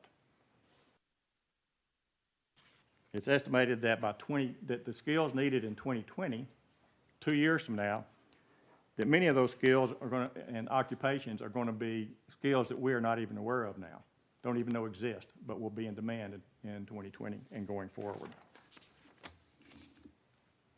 So is this the 21st century worker competing with robots? And not always that kind of robot, of course, but artificial intelligence incorporated into the work system and the nature of work itself. The impact of this is hard to predict. But basically, if you look at it like this, the marginal cost of replacing an employee in a manufacturing facility with a robot is about $130,000. But to replace somebody who's in an office, all that requires is downloading some software. And people who are in white-collar jobs comprise 51% of all jobs in the United States. So there's a huge vulnerability there because information technology can do what they do faster and better and cheaper. Education in the 21st century. I'm no educator, but education and training must translate to the real world. And high levels of education are no longer a guarantee against workforce displacement due to technological change. Because we have people that come to us all the time that are older, but their skill sets are no longer applicable because things have changed. So what this is going to do is, because the skills required are going to change so rapidly, this exponential disruption, it's going to require some significant transformational changes to education to deal with what's coming in the reality. And I know it's difficult to get your arms around this when you're sitting here and unemployment's 3.2%. But this is like a tsunami. It's been building and building and building, and it's about to break. And there are indications that it is happening, but it will hit, and it will hit hard when it does. Should education and training in the 21st century, should it focus on teaching a range of general skills like basic literacy, numeracy skills, technical literacy, critical thinking, problem solving, social communication skills, and coding, incredibly important, coding, and I heard the commissioners talk about that, rather than narrow technical skills, because those technical skills are going to atrophy. They're going to go away in time. They have to have those skills that are going to make them agile in the workplace. They can bob and weave and adapt and learn how to work with technology. So we have to look and say, are we guiding Tennesseans to jobs that are going to be there and are going to be there in the future? Or are we guiding them and that translate to the real world, or are we allowing them to take a path that's going to lead them to something that's not going to be there in 5 years or 10 years? So again, the question becomes whether training and education for specific occupational and manufacturing tasks, as now characterized as traditional education, will be relevant as time passes. I think that's a very valid question. I'll back up just a second and point out that K-12 is where it all needs to start. We think that's the most important place, so that we don't have the people that we have coming to us now. If we can start early, the best thing that could happen to us, and what we do is we go out of business because people are starting young are getting the training and the right training that they need. The MOOC, I guess is how you say that. This has been around for a long time in higher education, but now it's starting to be looked at in K-12, which I think is very interesting because it seems to hold a lot of opportunity in K-12, which is basically online. I heard the commissioner mention some in relation to some things about online. Workforce training, that's what we do, workforce training. It's not traditional education. This is what we're going to be facing. We think that in the near future, the challenge that will confront business, education, and policymakers will likely be retraining and redeploying tens of millions of mid-career, middle-aged workers. Remember, 60% of our population does not have a college degree. And a lot of those that are working don't have a college degree. So we have to make sure that our training is training to employment, training for current jobs. And the education system has to make sure that they have those basic skills that they need to be able to adapt, bob and weave, and with the changing technology that they're going to run into. And many businesses that have been sent questionnaires over the last year or so point out that one problem they see is one of their, if not in the top 5, certainly the top 10, how they're going to deal with their employees in terms of getting their skill sets up and getting them reskilled. And unfortunately, all of us are a little bit behind the curve because this is happening so quickly. It's hard to get ahead of it. Companies like Uber and other platform economies, they're already in an area that current laws and regulations don't even deal with. Somehow we have to figure that out and catch that up. And so what are some of the leading indicators that these type things are happening? Well, employment recovery after recession. In 1991, it took 15 months to get back to the pre-recession employment. 2000, it took 39 months. And in 2009, it took 5 years. And then it never really got completely back to where it was before. That's an indication that jobs are changing, and the nature of jobs are changing. Labor force participation rates. These are, the labor force participation rate is the number of people employed or unemployed that are looking for jobs 16 years and over. It has dropped steadily from 1996 from 67% to 62.9% in 2017. And there's a recent article, the Brookings Institute, what we know and don't know about declining labor force participation rate, May of 2017. It's an extremely interesting study. So again, workforce participation rate, just before the recession, the Great Recession, it was 63%. Low point was in 2010, 53%. It's now recovered to 60%. And Tennessee is at 60.8%. In manufacturing productivity, historically, the more productive industry is, the more the employee, the more the worker earns. It's traveled together. But that has changed. It's no longer the case. Productivity is increasing. Businesses and manufacturing are producing far more than they used to, but they're doing it with fewer people. Adjusting for inflation, manufacturing output, this is from the BLS, in the first quarter of this year was 80% above what it was 30 years ago. But employment in manufacturing has drastically dropped. So it's important to note, too, that nearly all growth in manufacturing output over the past 3 decades occurred before the Great Recession. Since the Great Recession, it's plunged 24%. So manufacturing in the United States is definitely getting impacted with what is going on from many of these different influences. And the decline in manufacturing employment, it's been on a 35-year decline for some time. There's Brookings Institute has several studies on that. It only employs 2/3 of the number of people that it did 30 years ago. So the simultaneous simultaneous output and increased productivity is being done with fewer employees. Again, we're talking about manufacturing.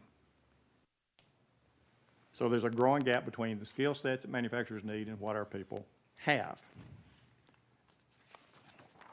And wages have been historically flat. As a matter of fact, due to technological change, globalization of jobs, and the platform economies, wages today are only, after adjusted for inflation, are only 10% higher than they were 44 years ago in 1973. So even though production has been increasing, it's doing so without as many employees. And so what's the future? There's an interesting article or book, Rise of the Robots, and it talks about machine learning does not give us new machines to replace old machines, pushing human workers from one industry to another. Rather, it gives us new machines to replace us, machines that can follow us virtually to any industry to which we flee. And really, what that says to me is that there's never been a better time to be a worker with special skills and education. And there's never been a worse time to be one without those skills and without an education. So what does the future hold? Is it going to be utopia or dystopia? There are schools of thought on both. Some say everything's going to be, fantastic. We're not going to have to work. We're just going to have to sit at home on our sofas, become couch potatoes, eat grapes, whatever we want to do, just enjoy painting, whatever we want. We don't have to work because technology is going to provide everything for us. And then there are those who talk about dystopia, that we're going to be all completely out of work. The robots are going to take over. Technology is going to take over. Well, the truth is somewhere in between. It's difficult to predict, especially the future. I don't know if that was Yogi Berra or Casey Stengel, but it's a great quote. We really don't know what's going to happen. So the future is now, right now, because these things are happening now and will continue to happen over the next 5, 10 years. They're going to accelerate. So in the Department of Labor and Workforce Development, one thing that we did was we created a new division called Tennessee Wired, which stands for Workforce Insight Research and Reporting Engine. And what that's designed to do is that it's designed to the data that many of us work off of today is old data. If it's 6 months old, it's old data. And a lot of the data that comes out of BLS and other organizations is a year, 18 months. So there's technology, and we have in our department where you can collect data real time on what's happening. And so this division has been charged with going back and looking at all the SOC codes, all the ONETs codes, all of these codes for jobs, and then bounce that against a lot of different things, the kind of job orders that we get through our department, because we have jobs for TN and businesses place job orders there, to go back and figure out exactly what kind of jobs people are in. Are they good jobs? Are they paying well? What's there? Bounce that against the projections of how much of any of those jobs can be automated and when, to get a clear picture of where we need to go and where we're going. And we can do that on a real-time basis rather than waiting, 6, 12, 18 months, to provide policymakers in all areas, whether it's education, whether it's government, whether it's in business, information they need to make informed decisions about what to do. It's going to provide a faster cycle time in terms of data. Federal government does it every 5 years. And so today, that information is really of very little use. Whoops, sorry. And the other thing is, we talk about is art. That basically is AI, robotics, and technology in the workplace demands art and education and training, which means it has to be agile, has to be timely, has to be relevant. It has to be timely, and it has to be relevant to what is really happening, what's really happening in the economy, what's really needed by our businesses, not what we think. And we need to be able to determine that on a real-time basis, and the tools are there to do that. And the last thing is awareness. That's why we're doing this. We've been out several times and given this type of presentation. You can't tackle a problem if you don't know that it's a problem, if you're not aware of it. So we're trying to create a platform for that, for public discourse and interaction with businesses and educational institutions about this, and to create this awareness so that we can sort of be a little bit like futurists and look down the road to figure out what's coming and just get ahead of it. And Tennessee, I think, is in a good position to be able to do that, to be ahead of everybody else. Because if we're not, other states are going to figure it out at some point in time. So that's really why we're doing this. This is a part of this program that we're involved in. I met with the governor, and he asked me, he said, what are you going to do for the next 12 months? What's your priority? And I said, to create an awareness of this. He said, yeah, go do that. Because it's amazing. I can go and speak to 60 business people, and I'll say, how many are aware of any of these things? How many know about these things? A lot of them don't. I'll have them come up later and say, what is that platform economy? Or what is this technology? Because I was a businessman. I was worried about the payroll. I was worried about making sure that the product was right and shipping. I wasn't worried about all these type of things, the whole new world. But it can all be mitigated. It can all be made easier through education. And that education has to start in K-12. That's the way we feel about it. We have to get as far down as we can to get the young people. We'll deal with the ones that are already out there, but we've got to get the young people channeled and focused in the right direction based on the reality of what's happening now and what will happen. So I appreciate your attention. Thank you. Okay, Commissioner, we appreciate that. Are there questions at the comments from the board? Any question, Mike? Commissioner, thank you. Just a comment. You're talking about being able to look into the future. It strikes me that once we're able to see it, it's already going to be here in our lap. And public policy tends to work very methodically, which means another way of saying slow is molasses. So by the time it is in our lap, it's already past us, and this thing we could really get to where we can't respond to change. I think that's where we are now, unless we decide to rethink how we approach policy. Well, I think that's true, Mike. I tell you though that just last week we were at a business, and we've been at several businesses later that do get this. And what they're doing is reaching out to their local high schools, and they're creating programs with their local high schools and their local grammar schools to make sure that those young kids are educated and aware and realize what's really going on. And we see that more and more, and that's what it's going to take. Policymakers, we have to be involved, but you've got to get the business community and education on a local basis working together. And we are seeing, and I'm optimistic. I see more and more of that, but it moves slow. And sometimes people get set in their ways, and it's hard to get them to change. But I think that that's starting to happen. We see that more and more as we go out every week. Sometimes we go out and we come back, we're disappointed, but we do see a lot of programs like that. And people coming to us and saying, will you help us create a program? In other words, just be the go-between between getting business, education, and other key players involved. So people are starting to do it, but we still have a long ways to go, and it is moving fast. And if we don't move quickly, it will get ahead of us. Absolutely. Okay, yes, Darrell. Just want to make sure I'm clear on the statistic that you mentioned about the Memphis area. I think you said 61% of all jobs, Not jobs, tasks. all tasks. Yeah. What's the difference there? Help Well, me every understand. job has many things that you do. Okay.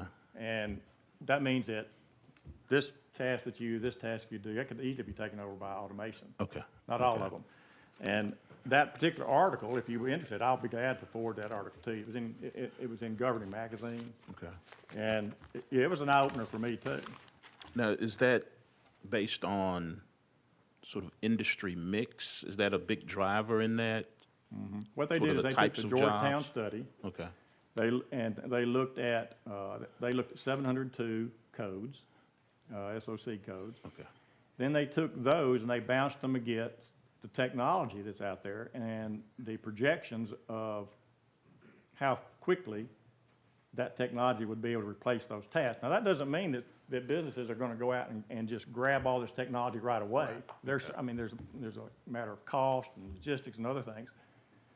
But as soon as business understands that they can use technology and they can do it, hey, I can do this and I can do it for less than I'm paying you, Burns. They're going to have to do it because their competition is going to do it. So we have to make sure that people have other alternatives. And the one thing that we don't see a lot of is teaching entrepreneurship. That will be the saving grace, I think, for a lot of people. And there's so many opportunities today to have your own business without a lot of risk. And so the schools have to, and they may very well be. Again, I'm not an educator, but I think entrepreneurship has to be one of the, along with coding and other, education about technology and digital technology. The entrepreneurship has to be there. Because today, if you've got a computer, if you've got a Skype, if you've got access to the internet, you can challenge the largest corporations in the world. That's how all these others started. So we have to be able to teach entrepreneurship. Okay, I Lily? have a comment and a question, because I understand completely what you're saying, and it is our reality, and it's moving at breakneck speed. The challenge that I have encountered when I speak with employers is exactly what you've said. I ask them to tell me, what are the jobs of the future? Can you project? Can you share with us? Because we want to be sure that we are preparing students for those jobs. They don't know. As you said, they do not know. They don't know what they don't know. And so, you have these industries across the country and across the world who are coming up with these unique ways, and they're creating the robots and the technology all that goes along with that. But I'm just curious as to how we can tackle this challenge in Tennessee when our employers are struggling to truly understand and know what they don't know. So, I can look at the commissioner, I can look at all of us on the board, and you as well as those that are in the room. I simply I'm baffled to know how we would make it embedded into our school systems. I think we're doing what we know to do, but we're looking to employers to help us. But if they don't know, How do we move the needle internally inside school systems? And that's just a question I was thinking about as you were speaking, and I knew that you would lead to, because we had a conversation before about K-12 is the answer, and I believe that. But cracking the nut. There has to be, first, I mean, it's not an easy, it's a very difficult challenge. The first thing is there has to be awareness.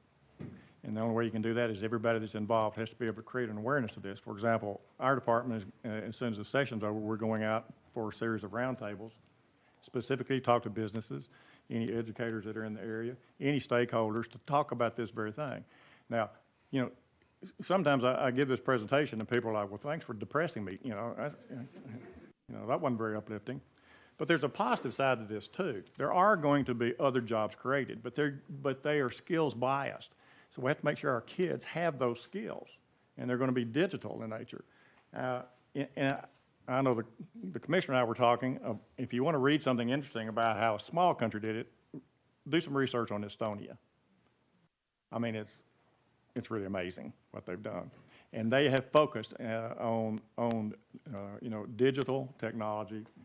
And the president of that particular country, Commissioner McQueen and I were talking, the philosophy was that the kids need to be, bilingual. They need to be able to speak the language of their country, and they need to be able to speak coding. I'm talking about in grammar school, not college now. I'm talking about grammar school. And it's had a miraculous impact on, now that's a whole lot smaller, but it still has some examples that we could use, I think. Thank you. Thank you. I don't know that so much depressing as it is scary is the word I would use. And I'm interested, you talked about having local businesses be involved, and that was a way to try to address this problem. I run a small business, and kind of like you alluded to earlier, your kind of your runway and your flight path is oftentimes, you barely have time to take care of 1 month down the road, 6 months down the road. And the thought of having to rely on businesses as kind of the driver of this, to think of third graders strikes me as creating a workforce that's going to benefit them in 20 years when they can't even see beyond 1 month, 2 months, 6 months, 12 months, not to mention they might not be around anymore according to the research. Leads me back to where I guess Mike was in terms of what can we do as policymakers to get in this space and make a difference. And and also to Mike's point in terms of you feel like you're a few steps behind. I mean, we went to a school today where they've done a great job of marrying this kind of task oriented, we're teaching you to go into these particular careers, and I felt pretty good about things. And I come and listen to you and I think maybe that's not the way. Maybe what level of generality do we need to be teaching these kids? Not tasks. Is it skills or ways of thinking or what? Yeah. Well, again, I'm not an educator, but there are certain, when you talk to employers, there are foundational skills they all want. They want the basically reading, writing, and arithmetic. And so give us people with that and the soft skills, and we can take them where we want them to go. And we'll help train them, and we'll work with education to help train them where they want to go. And I'll give you some examples. And there are examples across the state that we talk about all the time. And one is, I mentioned Toyota earlier down in Jackson, Tennessee, and they were having trouble finding individuals for a certain technician slot. And basically what was happening, you had every business were stealing from each other. There's only so many, so somebody go to the guy and say, I'll give you 15 cents more an hour, he'd leave. And so Toyota initiated a process where they basically hooked up with 22 other companies, Black & Decker and others. And what they did is they went out and they reached out to the high schools, not the grammar school, but the high schools, and to their local community college. And they had a program where a certain number of individuals would come into this program.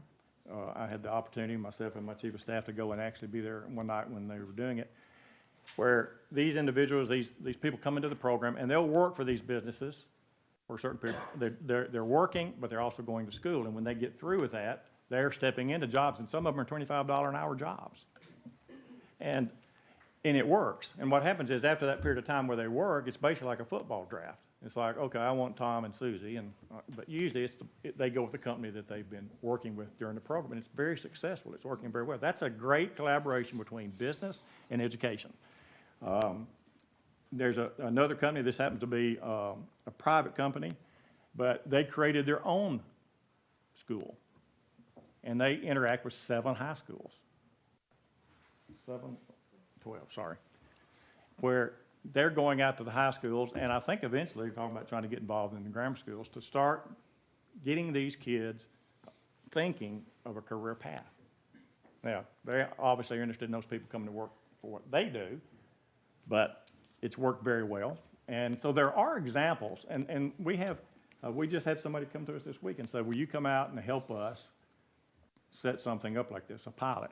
And because of what the money that we do have money where we can go out and do that kind of things. And if you get a success story, then you can take it across the state and say, look, this works. Let's do this. Now, you have to have willing parties on the other side. You have to have businesses that want to do it. And you have to have local policymakers that want to do it. But it does work. Because education's always in on it. I mean, they're always ready to contribute whatever they can. They're not usually the problem. Sometimes it's somebody else. But that works. There are examples of where that has worked and been very successful. Okay. Sarah? Just real quickly, I wanted to say thank you as well, Commissioner, because we had the pleasure of visiting with you earlier Yes. this month at the staff level, and appreciate hearing again today your comments. I think to Lang's point, I mean, it was interesting to reflect on the visit we had this morning at a local high school where they're really thinking about career pathways and sort of what's the tension between training and the skills of today and the moment, and sort of having awareness of careers and sort of career pathway focus for students, and yet also helping them to understand that the careers that they're thinking about today, probably 5 to 10 years, are not going to be the careers of tomorrow. I think you made the comment of just really, and I think this is sort of incumbent on K-12 as well, to think about training students, to think about the constant evolution of the skills and the knowledge that they'll need. And that, you know, it's not like our parents, or even, you know, when I was choosing a career, you choose that career and that's kind of what you're committing to doing. You know, even within a career path, I think students are going to have to reinvent and relearn. So I think part of what we probably need to do at the K-12 level is to prepare students for that sort of fluidity and the nimble nature of the work. And that's what businesses will tell you too. The basic cognitive skills as a foundation and the soft skills. Because statistically it shows that those individuals are able to adapt. They're able to make themselves more valuable for businesses as things change. But if you don't have those, if you just have the technical skills, then you're going to possibly fall to the wayside. Okay. One more thing. If I don't want to put you on the spot, you can reflect on it and kind of reach back out. You have to bear in mind, I'm not an educator, I'm a peddler. Made my way as a salesman. I understand, but I guess the challenge is I get that, but we've got to figure out a way to marry these two things together with some sort of cross-pollination or something. But I'd like to have a copy of your presentation. I don't know that Yeah, I've I'm seen it. leaving Maybe this. we. Nathan, I'm leaving. And further than that, who, if you had to pick the top 5 to 10 thinkers, or if you said, hey, you guys need to go read these 5 books or studies, or, and like I said, I don't want to put you on the spot, but if we wanted to get smarter about this, what would you direct us to? And I gave Nathan a list when we first started. You did get that, didn't you, Nathan? That list of books and stuff. Okay. Yes, right. So about a year and a half ago, when we started getting interested in this, since that time, I've read 68 books on this. I don't want to read that, man. But. So, you know, if I'd read like that when I was in school, I'd be a whole lot better off. But it does touch on all of these, and there are probably 4 or 5 that I would say, if you read these, it'll give you a good perspective. Also, too, there's probably, we've gone through about 300 to 350 articles, journals, and research papers. And all this has just come out in the last few years. I mean, this is like just so recent that it's understandable that we don't know how to deal with it. Now, I will say this, and I'll send that to Nathan and point that out. He if you're interested in reading them. But I can tell you this, that Commissioner McQueen, she gets it, and Chancellor Tidings gets it. They understand. That's why Tennessee's got an advantage. They understand this. They understand that we have to look at things a little bit different. So Tennessee's blessed to have those individuals, because it's not the way in other states when you go to it. They're still, you know, what's going on. So it's a matter of bringing everybody together.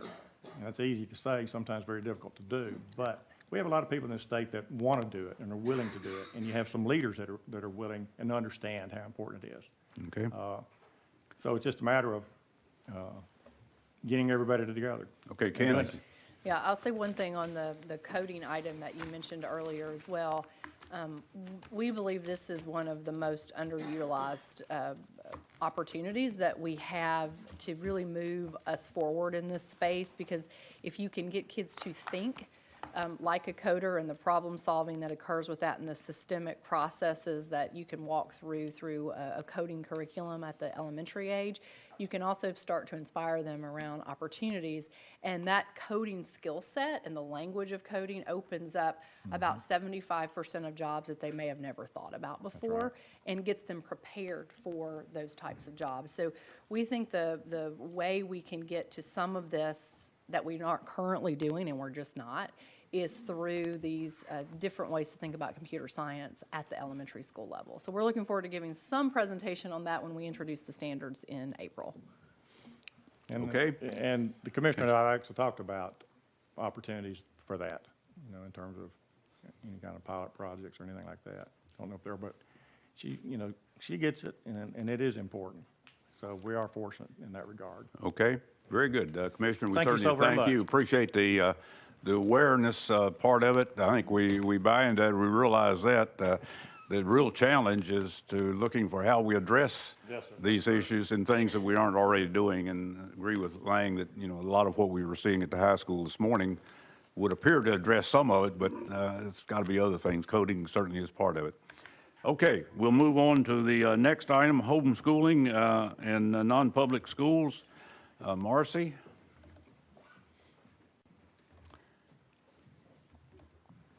If you will, make sure your mic is on and tell us about who you is.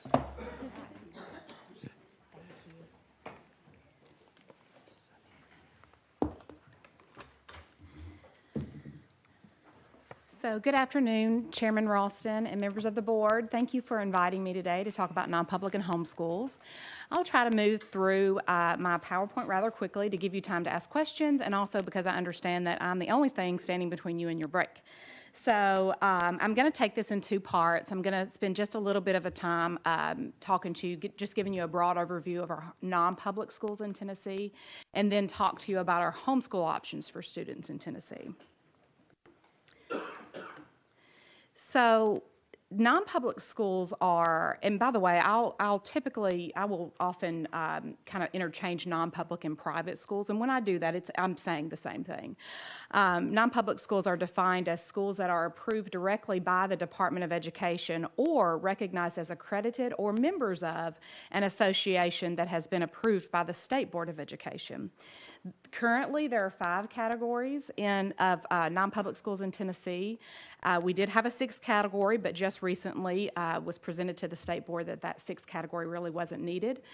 We've never had a Category 6 school, so that was removed, so we now have 5 categories, so thank you for that. And as of this school year, there are 598 private schools in the state of Tennessee. I will say, I often have folks that believe that the number of private schools is increasing, and that's just not true. I've been in my position over private schools for 8 years now, and when I started 8 years ago, there were about 605 private schools. So the numbers really very much stayed the same over the last 8 years. We're not seeing an increase of private schools. Now, what we are seeing an increase in is the number of parents who are choosing private school as an option or homeschool as an option. So I'll talk a little bit more about that in just a moment.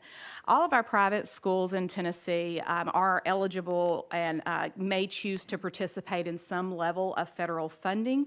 Federal funds do not come directly to the private school. However, if the school elects to participate, they can receive some services or participate in some activities through that federal funding source. So I'll start just by talking about our Category 1 schools. Category 1 schools are directly department approved, state approved. They must report annually to my office. This particular category does include what's called our Category 1 special purpose schools, and those are often our residential treatment facilities that are operating for a special purpose for students, for either unique needs of students, sometimes for children who have experienced abuse. Sometimes they are for alcohol and drug rehab centers, so that type of thing for our K through 12 students in Tennessee. Teachers must be licensed in Category 4 schools. It's something that I check every year. And in Category 1 special purpose schools, at least one of those teachers must have a special ed endorsement. The department does annual monitoring for all Category 1 schools. Currently, there are 116 Category 1 schools in the state. I go on site to about 40 schools a year, 40 private schools that are Category 1. Since the department is putting our stamp of approval directly on these schools, I want to be involved in those schools as much as possible. They have to follow the same rules and guidelines as public schools. So it's something that I'm checking for. Even if I'm not in their school every year, they are submitting to me paperwork, documentation, verification of compliance, all of the information that I need to verify that they're in compliance with the same rules that a public school would be required to do. Category 2 schools are those schools that are accredited by an agency that has been approved by the State Board of Education. Currently, there are 9 accrediting agencies that the State Board has approved. Those agencies are approved every 5 years. And just so you know, last year is the 5th year of that cycle. So during next school year, I will be presenting probably toward the end of the year, I'll need to present to the State Board the department's recommendations for either new approvals or some of the existing agencies that wish to remain approved. But that process will happen next year. During the Category 2 agency approval process every 5th year, I go out to at least one school that those agencies accredit to ensure that they are really following through with the rules that they're supposed to be following. And currently in Tennessee, there are 120 Category 2 accredited schools. Category 3 schools are usually our larger, more prestigious private schools that you hear about, and they are often accredited by either Advance Ed. We do have a few schools in Tennessee that are accredited by Middle States, and I think 2 that are actually accredited by that National Council of Private School Accreditation. But most often, our schools in Tennessee choose to be accredited by Advance Ed, which is what was previously called the Southern Association of Colleges and Schools, SACS. There are 146 Category 3 accredited schools in Tennessee, and for Category 3 schools, the association that they're accredited by establishes the licensure standards. By and far, our largest category of our grouping of schools in Tennessee is our Category 4 schools. And these are our church-related schools that are not accredited, but just members of an association that is outlined in not only our Tennessee law, but also in State Board rule. Although the rule itself provides a couple of other entities besides the 6 that are listed here, these are actually the only entities that accept member schools as 4s. So there's a couple of others in that law, including SACS and the Southern Association of Independent Schools, but they will tell you, we do not recognize Category 4 schools. So even though they're listed there, they're really not part of this list that actually says, yes, we'll take a member school, but they're not accredited schools. Our Category 4 church-related schools have a very short list of requirements because they're exempt from most regulations. They're exempt from teacher licensure requirements, curriculum requirements, textbook requirements, and that's by design in the law. There are currently 193 Category 4 schools in Tennessee. And then Category 5 are acknowledged for operation. They also do not have a long list of rules they have to follow. However, they're acknowledged directly by the department. So my office gives them that acknowledgement. So the plus side to that is we do go in those schools as well. So we're going in those schools on a regular basis. There are currently only 23 Category 5 schools. Most schools typically do not choose to be Category 5. Their teachers do not have to be licensed. They have to at least have a bachelor's degree, and that is something we check every year. And they have to be in compliance with a certain level of student test assessment that it does not have to, in fact, it can't be our TCAP suite of assessments, but they do have to provide standardized assessments in grades 3 through 12, and they have to be in compliance with health and safety standards for students. So legal requirements, all of our categories, regardless of the category, all of our schools, private schools must have at least a 6.5-hour instructional day for grades 1 through 12. Of course, that would be 4 hours if they are a kindergarten-only school. And interestingly enough, we do have a significant number of private schools that have kindergarten only. And then they have to have at least 180 instructional days. All of our categories of private schools must follow the minimum kindergarten age requirements. They yearly are required to report to their local director of school, wherever that school resides. They're supposed to be reporting to the local director of schools a listing of their student names, including the student's address and age. So that goes to the local system. No specific student level information for private school students comes to the department, but we do get their numbers. So twice a year, the district then reports to the department how many students were reported in each of those categories of schools as well as homeschools. Category 1, 2, and 3 school students may transfer back to a public school without the need for assessment. But if a student is in a Category 4 or 5 school and transfers back to a public school, that they may be tested for placement. And it is up to the discretion of the local district whether or not to do that. Most often, the district will require some testing when they transfer back. Health and safety requirements. All of our private schools are required to follow the immunization law in Tennessee. The on-site schools must have current yearly annual fire marshal and health environment inspections. K through 12 private schools may establish a handgun carry policy for schools on the school grounds. And our private schools are required to follow the rules around reporting of any student that they are suspecting of having either sexual abuse or physical abuse. We do send out information to all of our private schools every year about that, and we also include information about how to report on the non-public school webpage.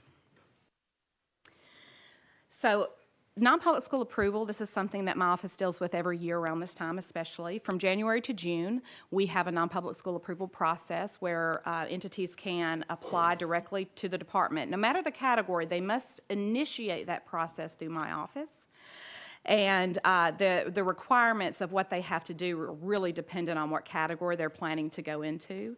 But the first part of that process is they have to have certain levels of safety in place before they can move any further in the process. So first they have to pass a fire marshal inspection for the facility and the location. Health inspections must be completed. So once they do those things, depending on their category, they may have to submit additional documentation to me. And also depending on the category, I typically will do an on-site visit before their approval is granted. Okay, so that was a very quick and broad overview of our private schools in Tennessee. So now I'll talk about homeschool, which I feel like is probably the more of a reason that I was here today. In Tennessee, there are several options for parents to school their child at home. And one of those, and probably the one that I have the most interaction with is our independent homeschool students. Those are students who are registered directly with their local school system by filing the intent to homeschool form. In all cases of homeschool, the student receives instruction at home by the parent, and the homeschool law says that a homeschool is a school conducted or directed by a parent or parents or a legal guardian or guardians for their own children. And sometimes these, and I'm going to talk about this more in just a minute, but some homeschool students who are registered with an umbrella or satellite school are actually considered non-public school students. So I'll give you a bit more information, but I'm going to start with independent homeschool. Again, these are those students who register directly with the local school system. When a parent registers with the local school system, they must present to the system verification that they have at least a high school diploma or GED. That's in all grade levels. That changed several years back. And K through 12, the parent must present that, and typically the district will make a copy of it and keep it in the child's file. They must teach for at least 4 hours per day, a minimum of 180 days per year, and the district will ask for attendance records at the end of each school year. And they also must request and submit, the district will request and the parents must submit immunization information for each of those students. When a child is independently registered with the local school system, then the local school system has actually the responsibility to test those students in grades 5, 7, and 9.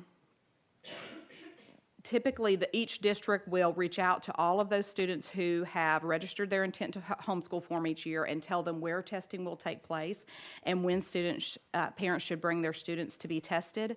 Parents can actually choose an alternate option for testing if they choose.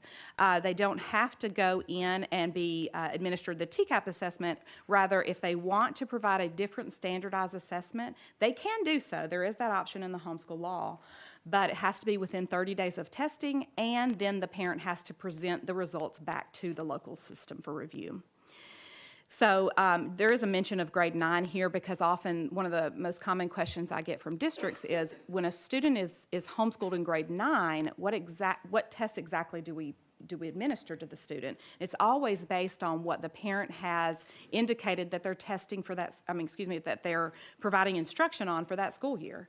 So if on the intent to homeschool form they've indicated that they're teaching Algebra 1 and English 1, then those are the two assessments that would be provided for that student for that year. So 9th grade students is the one category where it might be different depending on the student.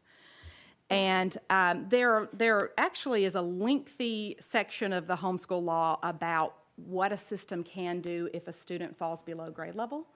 The only thing I've actually included here is that if a student falls 1 year behind for more than 2 consecutive years, the district can require the parent to re-enroll the child in public school or in a private school.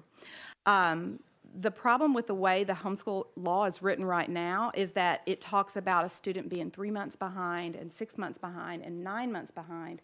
And our local school systems are not receiving their assessment results in that way. They are finding it very difficult to determine how are we going to say that this child is 3 months behind when we're getting a proficiency level. So often those indicators of what to do at 3 months, 6 months, and 9 months behind, the system feels like their hands are tied in really what to do in those cases, and rather they just go directly to the 1 year behind if a student falls below proficient in certain subjects. So that's the broad overview of our independent homeschool students. Students in Tennessee can also be homeschooled by enrolling in an accredited online school. And the way we determine whether or not an online school is acceptable is whether or not they meet the requirement for Category 3, which is accredited by one of these major regional accrediting agencies. The two most popular online schools chosen in Tennessee are Penn Foster and James Madison High School, because I get tons of questions about those two particular online schools. But to be quite honest, there are a lot of acceptable online schools, and I think parents are, especially parents who are looking for different school options for various reasons, are, every day I find out there may be another online school that's accredited that I didn't know about. So I do maintain actually a listing of all the accredited online schools that I know about, because I'm asked for it sometimes. But again, we're not, certainly not trying to promote any of those schools, but given that if a parent asks for that type of information, we will send it out, because we want to ensure that if they're choosing online school, that they're at least choosing an accredited, legitimate online school. And the parent qualifications for that option are set by the school itself. And as I mentioned about the biggest category of non-public schools, Category 4, and the biggest grouping of homeschool students attend Category 4 satellite programs. So Category 4 non-public schools are the only category that actually is written in such a way that allows for the flexibility to call itself a satellite or umbrella school, where they will say that the parent is the teacher and the parent and child stay home. There are probably about 150 of those Category 4 schools. There were close to 200 Category 4 schools, and about 150 of them offer some sort of satellite program where the child can choose and the parent can choose to teach their child at home. But they're considered enrolled in a non-public school. So those are sort of non-traditional homeschool students. They're being schooled at home but enrolled through a non-public school. And those schools actually offer a wide variety of assistance. Some of them do an outstanding job with sending, materials to parents, requiring parents to send back samples of student work. And then we have some that are really just keeping up with grades for those students. So it just depends on which of the schools is chosen and what that school provides to the family. The homeschool law says that parents who enroll their child in a satellite school must have a high school diploma or GED for a student who's in 9th through 12th grade. But the satellite school is the one that verifies that high school diploma or GED. And students who are enrolled in Category 4 schools are not subject to our testing requirements. All the testing requirements that I mentioned a moment ago are strictly for our independent homeschool students. So legal requirements of homeschooling, students may withdraw to homeschool at any point in the school year. It's a parent right to be able to school their child at home, and they may do so. They may withdraw from public school and homeschool at any point in the school year. Again, I think I've mentioned they must teach for a minimum of 4 hours, 180 days per year. Attendance records are sent to the local system. Homeschool students may use public facilities, and often this translates to inclusion in clubs or after-school activities or intramural activities, but it is up to the local district to allow it or not. So this is at the discretion of the local school system.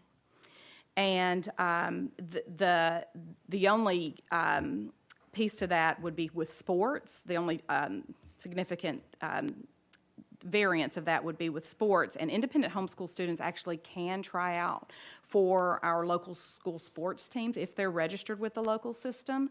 There are a couple of unique requirements that they must follow if they try out, but it also doesn't mean that they have to make the team. It really just says that they should be allowed to try out for sports if they're registered with the local school system. And then the LEA responsibilities for homeschool students. All of our LEAs have at least one person that is considered their homeschool coordinator, and those homeschool coordinators are responsible for notifying parents of their rights each year, collecting and maintaining a file of those homeschool students every year, requiring the intent to homeschool form annually, documenting the parents' education, documenting immunizations of the students, and then examining the attendance records and the assessment results for students in grades 5, 7, and 9. Those are their major responsibilities in terms of those students who are independently registered with the local system. Okay, that was a quick, very quick overview of homeschool and non-public school. Okay, good. Wendy? No one wants me between us and a break, but I do have some questions. Sorry. First, how many homeschool students are there in Tennessee right now? Well, Roughly. Okay, so this is a great question because what is sent back to me, yeah, it's a good question, Wendy.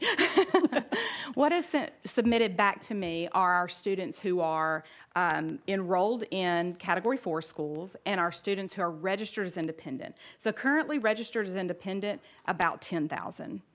But we know for sure there are a lot more students that are actually choosing to homeschool by enrolling in one of the umbrella programs. The only reason we don't have a really good solid number on that is because when those schools report to their system, they report total enrollment. And they're not telling us which of the schools are sitting at their brick and mortar school each day and which ones are staying home. They're just submitting that listing and that number. So then when it's reported to us, we don't have a good way of differentiating which of these are actually at the Category 4 school or actually being schooled at home. Okay. So I pulled up the statute while you were going through this, and I'm actually pretty stunned at how little there is in law on homeschooling. I was looking to see like what happened. Do they get a diploma? How do they get to go to college? How do they get? And that doesn't look like there's any So, oversight there. okay. Well, I will say this. There was, actually, Rebecca's in the room. She did an awesome study for the comptroller's office several years back and looked at state homeschool laws across the nation. And through that report, it really was obvious. Tennessee is not, is certainly not the most lenient state when it comes to homeschooling. In fact, it was determined that we really kind of fall in the upper average range among states in terms of we are at least requiring testing of our homeschool students. You know, not every year, but every other year starting in 5th grade. We are requiring some level just till of ninth. parent to educate.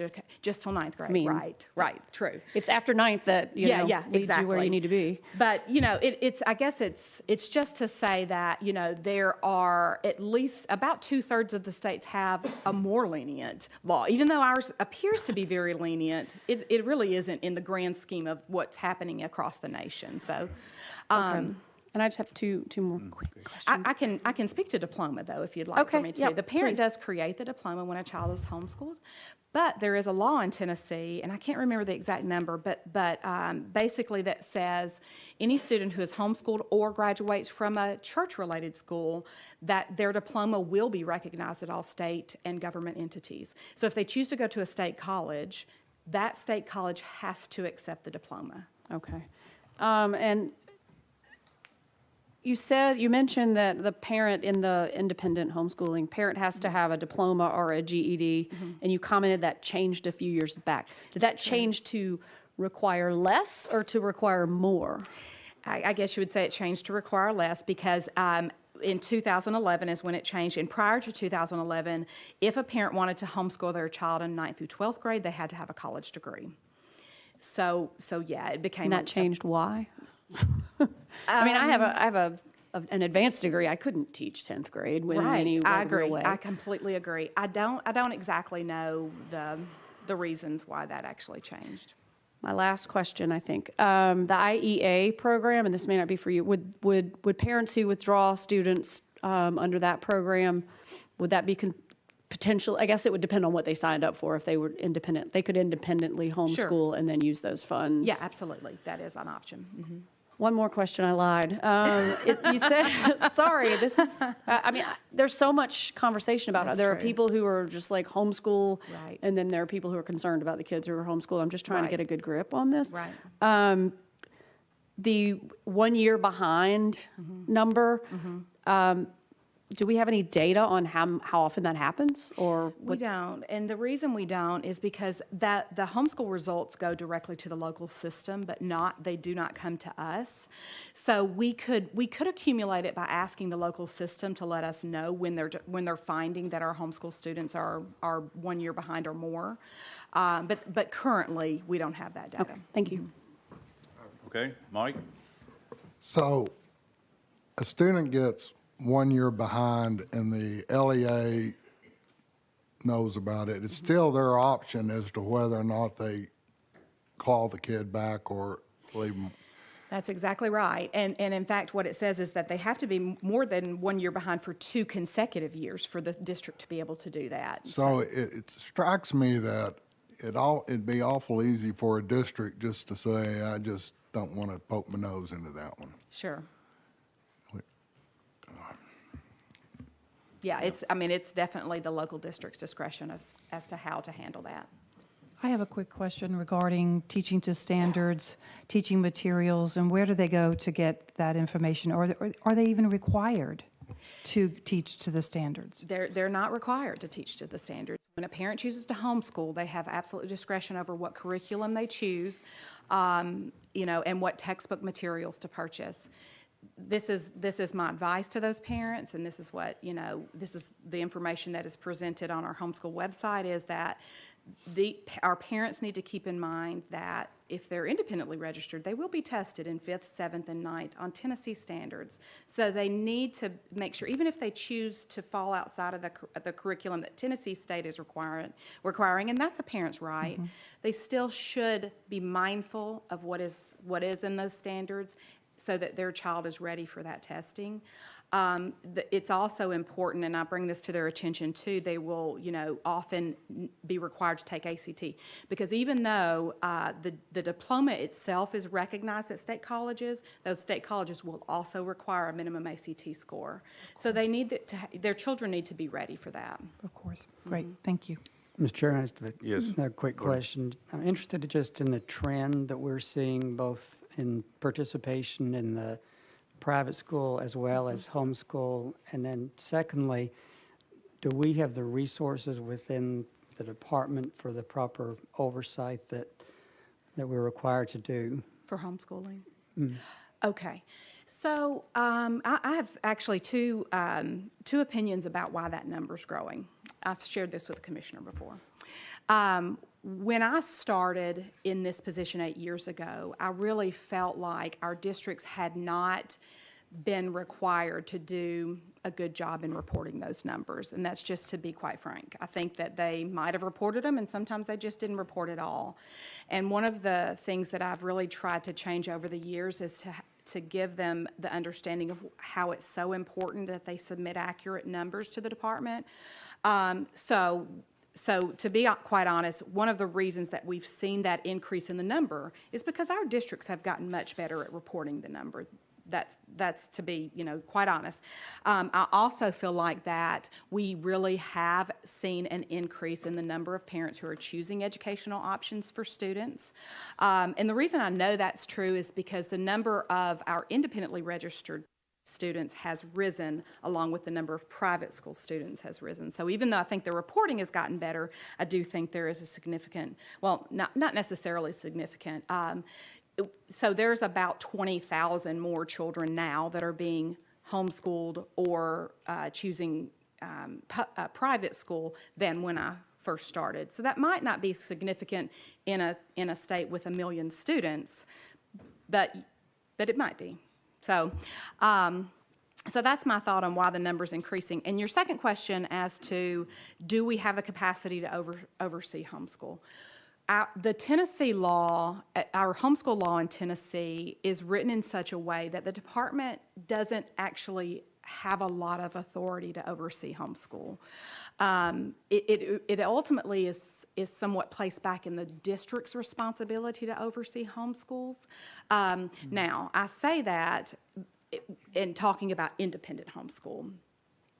With our church-related homeschools, the department also does not have the authority to go in those Category 4 schools because of the way the state law is written on that. And it basically gives our church-related schools this autonomy and exemptions from certain things, and we really don't have the right. Now, I will go to those schools if I'm invited, but I have no right to, I'm not given any right to be in their schools on an annual basis like I am with some of the other categories.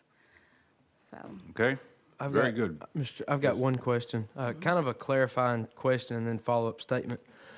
Mike asked about if a student falls 1 year behind, then what was the terms to bring the student back in? And you said that they had to be more than 1 year behind for at least 2 consecutive years, correct? That's right. I just want to say that seems like a severe problem, not only for the student, but also for whichever teacher whose classroom they're going to end up in. Because if they're at least 1 year behind for 2 years, that means they're 3 years behind at a minimal. And so you're taking that student and putting them back in a classroom and expecting them to meet the standards of 6th grade when they're still at a 3rd grade level. It's like Mike says, when a kid can't read at their own grade level, that's a problem. Well, we're not only talking about reading at grade level, we're talking about adding 2 plus 2, multiplying, because it seems to be on a younger grade scales when we're talking about this homeschooling issue, and that's when you learn the most fundamental things for you to progress in your education. If you're at the 12th grade and on a 9th grade level, you still got a decent foundation and you can develop on that. But if you're in 6th grade on a 3rd or 2nd grade level, that's a severe problem. And I just want the board to really consider that. Not only is that not fair to the teacher to try to have to bring that kid up, because they're still going to get counted at what their score is at the end of the year, but how unfair is that to a student to be 3 years behind and looking at the work at this teacher's writing algebra, because in 6th grade kids are starting to do things in 5th and 6th grade that was done in college for some people. They're looking at algebra, geometry, all these different things, and they still don't have their multiplication tables. And so that's just one thing, a seed I really want to plant in everybody's mind as we listen to this homeschoolers issue is, I don't know if that's a department policy or a state law.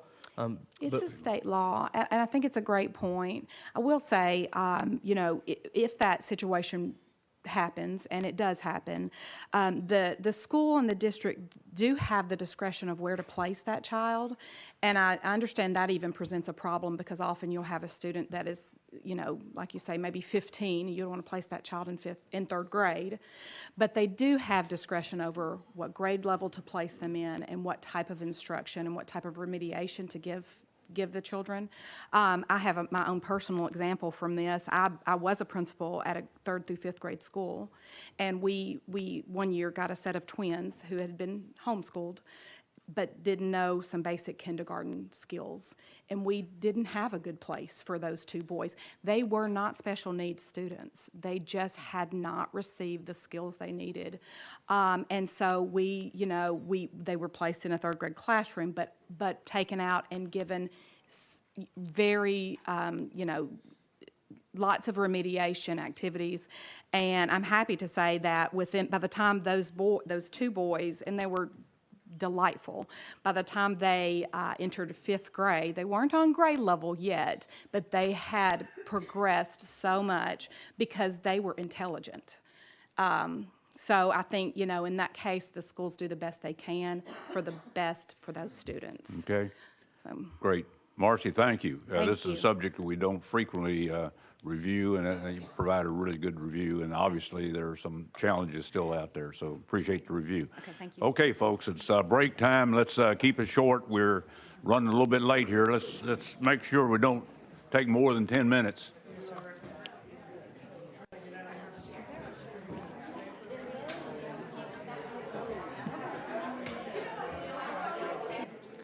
Okay, let's reconvene.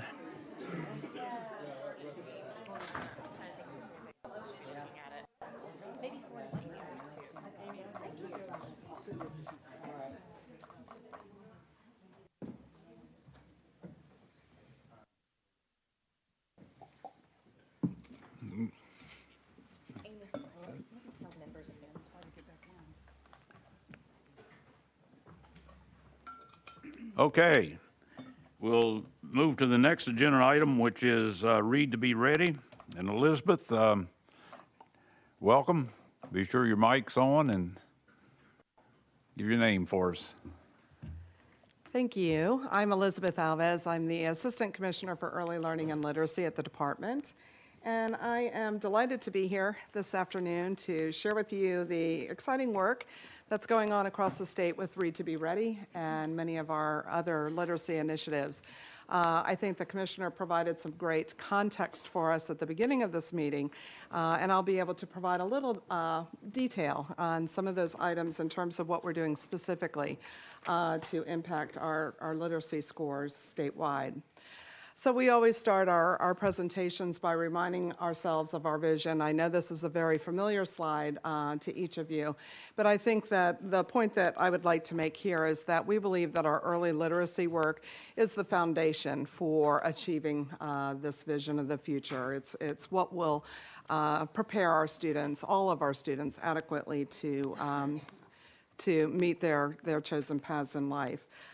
We also, again, you are very familiar with the big goals that we've established as a state, and the Commissioner mentioned our 3rd grade reading goal. I would like to sort of punctuate this point in terms of there is a lot of research in the field that points to the fact that students' 3rd grade reading proficiency is a strong predictor of future academic performance. And so we know that this is an important benchmark for us as we measure student progress across the years.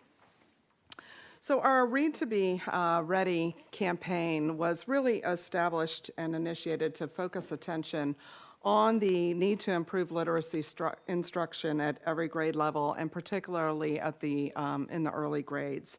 It's been 2 years since the launch of this initiative, and we are about halfway through our coaching network that I'll be speaking and sharing more details with you.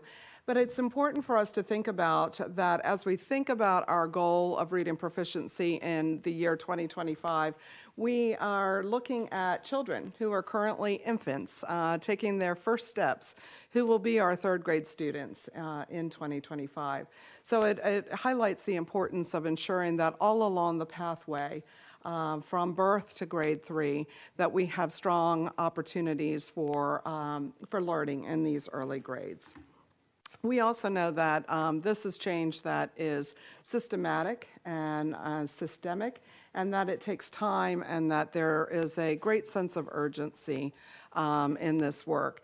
And I think that, as you can see from this slide, and this represents the data from last year's assessments, both our third grade TN Ready reading assessments and our optional second grade assessment, we have established a new baseline. These data reflect our redesigned state assessments, and we see that from this slide that 34% of our students are meeting the on-track or mastered proficiency levels on our state assessments. So we certainly have some work to do over the next few years to meet our ambitious goals. So we have actually instituted a lot of work in the early grades. And again, I think the commissioner alluded to many of those initiatives. And so as we're trying to think about how we structure that work and how we communicate with district leaders and teachers, principals, we're trying to ensure that all of our work is anchored in these early learning principles, and so that we are communicating clearly what that high bar of excellence is, how we are intentionally developing the capacity and expertise of our educators, how we're providing resources and learning opportunities for teachers and leaders, and how we're supporting our districts and schools and educators around this idea of continuous improvement. And so we've tried to be intentional, again, when we speak with districts and schools and help folks actually connect the dots. Again, there are a number of initiatives that we are currently engaged in, and that's sometimes challenging for folks to understand what these pieces are and how they fit together. And so this slide provides a graphic illustration of what is occurring at each grade band. So when you look vertically, you can see what is happening at an individual age band or grade band. And then you can also look horizontally across the grades to see how the alignment between many of these initiatives. And again, we've tried to organize this in a way that communicates to districts and schools how these pieces fit together. So you'll notice across the top, you'll see our response to instruction and intervention, our Tennessee academic standards. We think about those in terms of how they set the bar for what we think is effective teaching and learning. You'll see that our Read to Be Ready coaching network and some of our Tennessee early literacy network work is really about building teacher capacity, et cetera. So this sort of, I think, just provides a good graphic illustration of the work that's occurring in the early grades. We want to make the point that Read to Be Ready is a statewide literacy campaign, and it's not just one thing. It is actually a multifaceted statewide campaign that encompasses a number of specific initiatives. The coaching network I will speak very specifically about, but that's probably the one that may be most familiar to folks, and that's engaging our teachers and our coaches in our Read to Be Ready districts and learning the instructional practices that we believe will improve literacy outcomes in the classroom. We also have a small number of districts engaged in the Tennessee Early Learning Network, and this is a collaborative opportunity for districts to come together around common problems of practice and share expertise in their learning. Our summer reading camps, I think many of you are very familiar with those. I have some slides that speak very specifically to those, but you know that we're providing opportunities for our most at-risk children over the summer when we know that there's the opportunity for summer learning loss, and those have been quite successful over the past few years. We are also working very intentionally with our educator preparation programs. You all passed new literacy standards for our EPPs, and we have done quite a bit of work since that time in preparing them to reflect and look at examine their programs and make the modifications that are necessary to ensure that as their graduates leave their institutions and enter our schools, they are prepared with the skills and knowledge that they need to be successful. And then our Early Literacy Matters pilot is a collaboration with the Department of Human Services, where we at the Department of Education are working with 200 child care providers across the state and embedding effective literacy practices in those early childhood settings and prior to those children entering the doors of our schools. So it's an effort to really address what's happening in that birth to K space. And then finally, Teaching Literacy in Tennessee is a resource and actually a suite of resources that really articulate and provide practical guidance to teachers and educators about what effective literacy practice looks like in the classroom.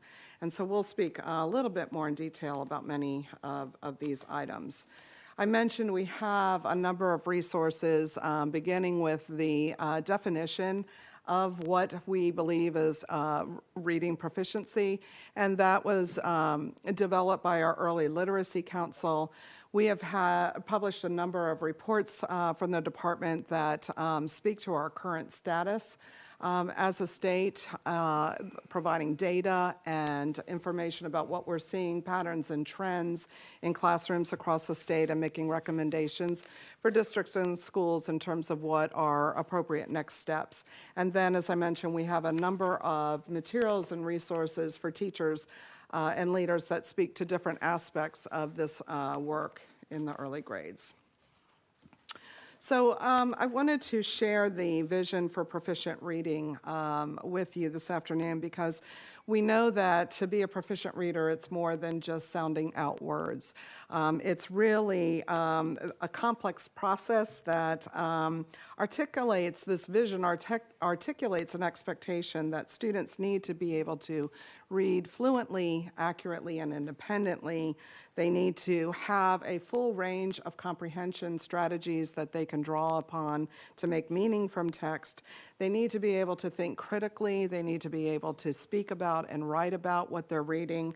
And they need to be able to build their vocabularies in order to access more complex text as they progress through the grades. And finally, they need to be able to read to build knowledge about the world, knowledge about the different content that they'll be exposed to in their other classes.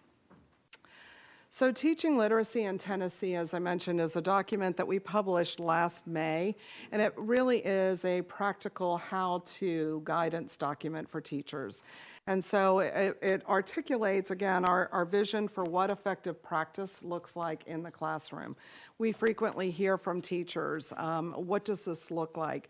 Can you explain to me what I should be doing? I think our teachers want to meet our expectations, but they don't always know exactly how to do that. And so this document was an effort to make that very clear and visible for our teachers. And it's really anchored in a theory of action that specifically says that we believe that our students need to be engaged in a high volume of reading. The research is very clear to say that our students need to be reading a lot every day. They need to be listening to and reading complex text, and often text that's above their grade level. They need opportunities, again, for critical thinking and practice in speaking and writing. They need to develop their skill and craft as a writer, and they need to be taught explicitly and systematically the foundational skills that enable them to become proficient readers, particularly in the early grades. So I want to shift to speak a little bit about our Read to Be Ready coaching model. Again, this model is really speaking to building the capacity and expertise that our teachers need to be effective teachers of reading. And again, this model is anchored in research that suggests that the most effective professional development occurs when it is job embedded and collaborative. So when teachers have the opportunity to learn in the context of their work and with their peers, we see greater transfer of that new learning into their classroom practices.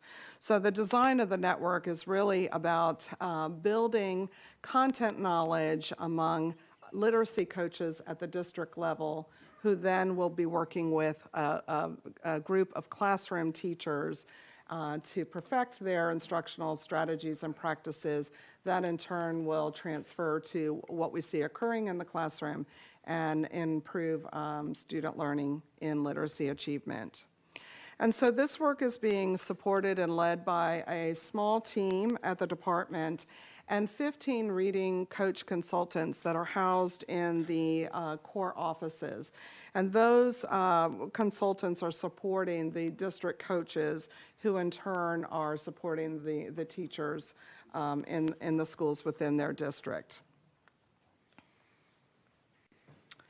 And the network was established to provide very in-depth, content-specific instructional strategies and learning that is specific to some of the high leverage skills and strategies that teachers need to be employing in their classroom. And it was designed to be delivered over a 3-year period. So you can see that we have 6 semesters of information that our coaches are being trained on. We are about halfway through this initiative. Last year, the focus was on interactive read aloud and shared reading. This year and this past fall, our teachers focused on foundational skills. We are currently in the semester that is focusing on interactive speaking and writing. And moving into next year, we'll be focusing on small group and independent reading. And all of this work, as I mentioned, is being supported by district coaches who are engaging teachers in a coaching cycle. So not only are teachers learning about these instructional practices, but they're also being supported in the implementation of these strategies in their classrooms. And so we were very encouraged last year by the data that we received from our educator survey that really spoke to the fact that teachers are feeling the impact of this coaching support in their schools. This chart highlights the differences between those teachers who are being served by a Read to Be Ready coach versus those who are not, and the frequency of the support that they're receiving in their classrooms. So we were, again, encouraged that the transfer in the application in the field is such that teachers actually can point to the types of support that they're receiving and acknowledge that it's beneficial. When we think about the coaching network and its impact statewide, I think this map does a nice job of illustrating the scope of participation across the state. Those districts that are in dark red are those who are actually participating in the Read to Be Ready coaching network. We have a number of districts who may not be fully participating, who are auditing our courses and are participating to some extent. And while this looks like we have a very broad range of participation, which we do, it's important to highlight that the percent of teachers and students who are actually receiving the redelivery of the content from the network is limited by the number of teachers that a district coach can support.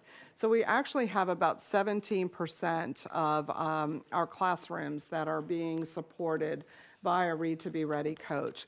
I will also note that our big districts, our large districts, Knox, Hamilton, Shelby and Metro Nashville are also participating, but their delivery model may look different than our Read to Be Ready coaching model because they have many more layers of support within their districts.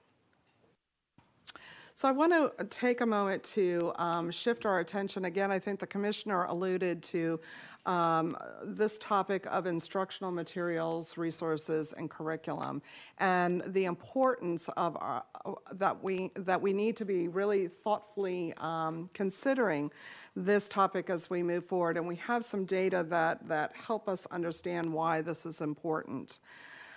This past fall, we conducted a series of walkthrough observations and collected data in a number of classrooms. And from those observations, we can see that teachers have heard the call to incorporate more complex text in their classrooms. The books that are here on the slide speak to that fact and suggest that teachers are paying attention to the quantitative complexity of text when they're making instructional decisions in the classroom. We also saw that many of our teachers are implementing the strategies of interactive read aloud and shared reading.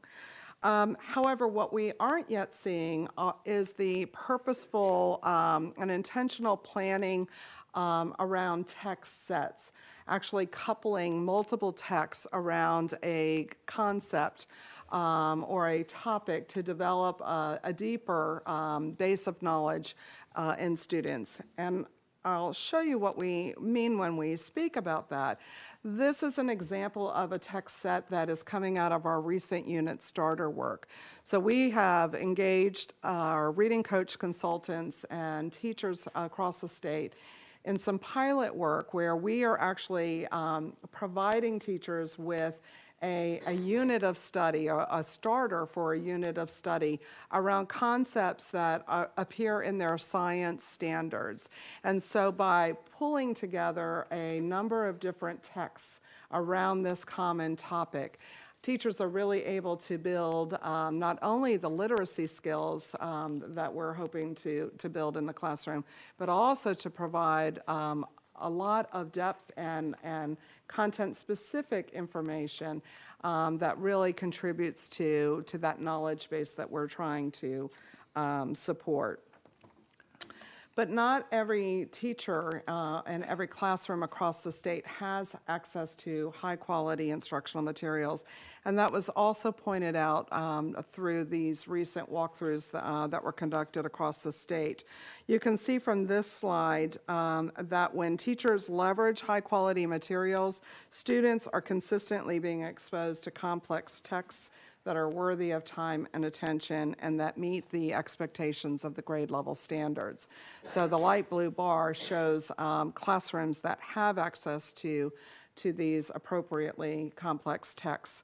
And in contrast, though, there are other classrooms in the state that where they may be utilizing purchased materials that don't quite meet those expectations, or classrooms that are using other teacher-created materials.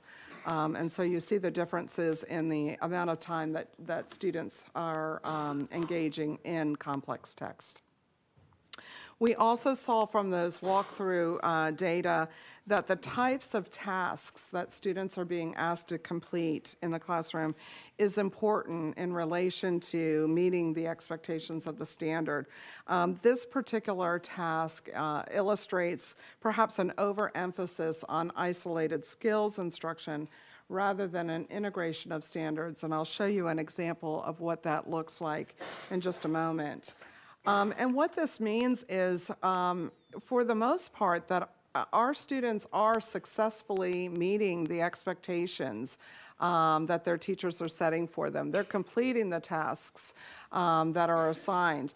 But the tasks that we're observing are rarely reflecting the true demands of the standards. So there is a gap that we need to address, and we believe that having high-quality materials helps us do so. This is an example of a daily task that is in the third grade unit starter that I referenced previously. And you can see that from this task's this task actually asks students to do multiple things, okay? It's asking students to reflect on what they've read and write a paragraph explaining their thoughts about this piece. So they're having to demonstrate their understanding in writing, use details from the text to support their thinking, and in ways that meet the expectations of the grade level standards and the foundational literacy standards. So this is a much more complex task than the one that we saw on Point of View in the previous slide. And so we're really excited about the work around the unit starters. We have done some observations in classrooms related to that work. And you'll see that the difference before the unit starters and during the unit starter implementation, the difference in what we're seeing in terms of opportunities for students. So we're seeing virtually 100% of the time that students are engaged in complex text. And we are seeing positive trends in terms of the opportunities for students to be engaged in high-quality questioning and tasks that meet the expectations of the standards. But it's important for us to note here that, and I think these data really point to this, that it's not just about having high-quality materials. It's also about having a high-quality teacher who's discerning and knows how to use those materials. What you see, I think, in this slide is that even with strong materials, some teachers are still not utilizing the question sequences and the tasks that accompany those materials. And that's why we believe that educator preparation and professional learning and coaching is so necessary to really solidify the shifts in instructional practice that we are hoping to see in the classroom. And I think it's important to note that strong materials can, in some instances, weaken the impact of a strong teacher. And in contrast, strong materials can improve and strengthen the impact of a weaker teacher. So they're important, I believe, and instructional materials are important on both sides of the equation. And this just illustrates the types of student writing that we're seeing as a result of the unit starters in our pilot classrooms, and the quality of the thinking and the reflection of what students have read and learned about through these unit starters is clearly evident in the student writing. We also have received quite a lot of positive feedback from our educators, again, in many of their comments as a result of the unit starter work. I love this first quote that really, I think, speaks to teacher expectations. The teachers reflecting that I've learned a lot and we don't realize what our students can remember. We don't give them enough credit. They can tell you the phases of the moon. It's unreal. And so I think that these unit starters, these high quality materials are really, opening teachers' eyes in terms of, what our students can do when they have opportunities to access high quality materials. And the research on this also from our educator survey also points to the fact that teachers are identifying instructional materials as a critical need. You'll see that this information suggests that teachers are spending a significant amount of time sourcing their own materials, and that time may be better spent in other activities. So we know that this is an important matter to them. And here are some of the qualitative responses that support the data around this. Many of them speaking specifically about the amount of time spent in planning, and that, again, they believe that their time would be better spent, in activities that support student learning rather than looking for the materials they need to deliver their lessons. Research on high-quality materials also is very promising and suggests that when there are several studies that compare student outcomes in schools and districts and find that students with access to better materials demonstrated greater academic gains. One study finding a difference that equated to about 8 months of learning as compared to their peers. This point is also important when we think about the investment in materials versus other types of instructional interventions that often the effect size is larger than the effect of having a teacher rated at the highest level of effectiveness in the classroom. And finally, there are studies that point to the fact that when the longer students have access to strong materials, the greater the academic gains are over time. So as we think about the next phases of our work, we really are being intentional to think about how do we provide strong instructional materials and resources for every teacher across the state, given the fact that what we see in classrooms, the materials that teachers are currently using may not be fully aligned given the changes in our standards since the last textbook adoption. And so as you all know, we do have a timeline for that next adoption, and we have begun thinking about this process very intentionally and have begun communicating with publishers currently about the expectations that we have for materials for this future adoption. And we'll be looking ahead next year and engaging our teacher review teams and reviewing the materials that are submitted, bringing a recommendation to you for board approval in the 2019-20 school year, and finally seeing implementation in classrooms in 2020.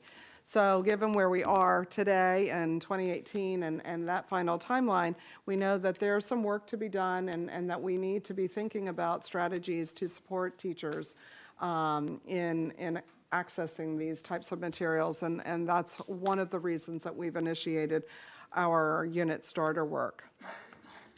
I'm going to shift for just a moment to what Elizabeth, we're running really late on time here. We've got, I see by your slides, you got a lot of material yet. Could we speed it up just a little bit? Sure. I will just make a note that we are doing quite a bit of work with our educator preparation programs. Our teachers and leaders team, led by Amy Owen, is working with our ed prep providers.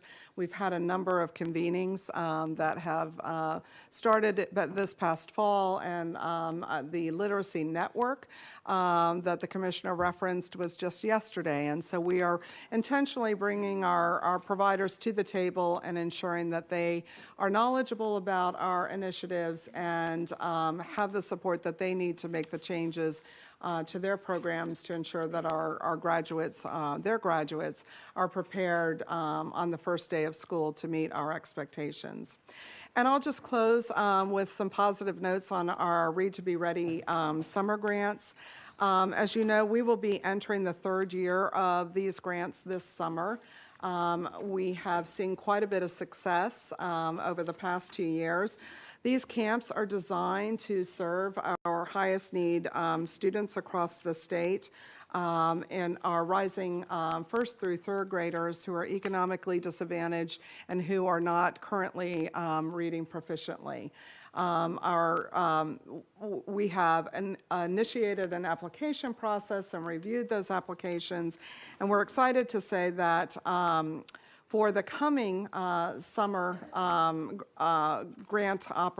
camp opportunities, there were 246 total applications submitted by 115 districts, and we will be funding 203 of those applications at approximately $8.9 million total. We anticipate serving around 7,700 students in those camps, and not only are we serving the students, but we're also engaging the teachers who are serving those students in professional learning, again, to deepen their understanding and expertise around high-quality literacy instruction. We're seeing very positive outcomes. I skipped over this slide, but I think it's worth noting that the results of last summer's camps, we saw some significant gains in student achievement as a result of those camps, and so we are excited to continue that work moving forward.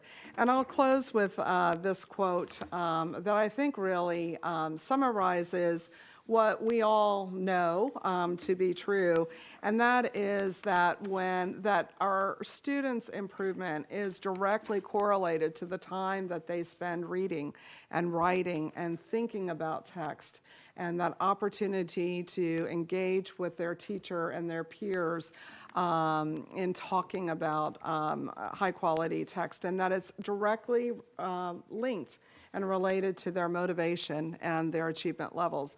So we're really excited to be continuing this work.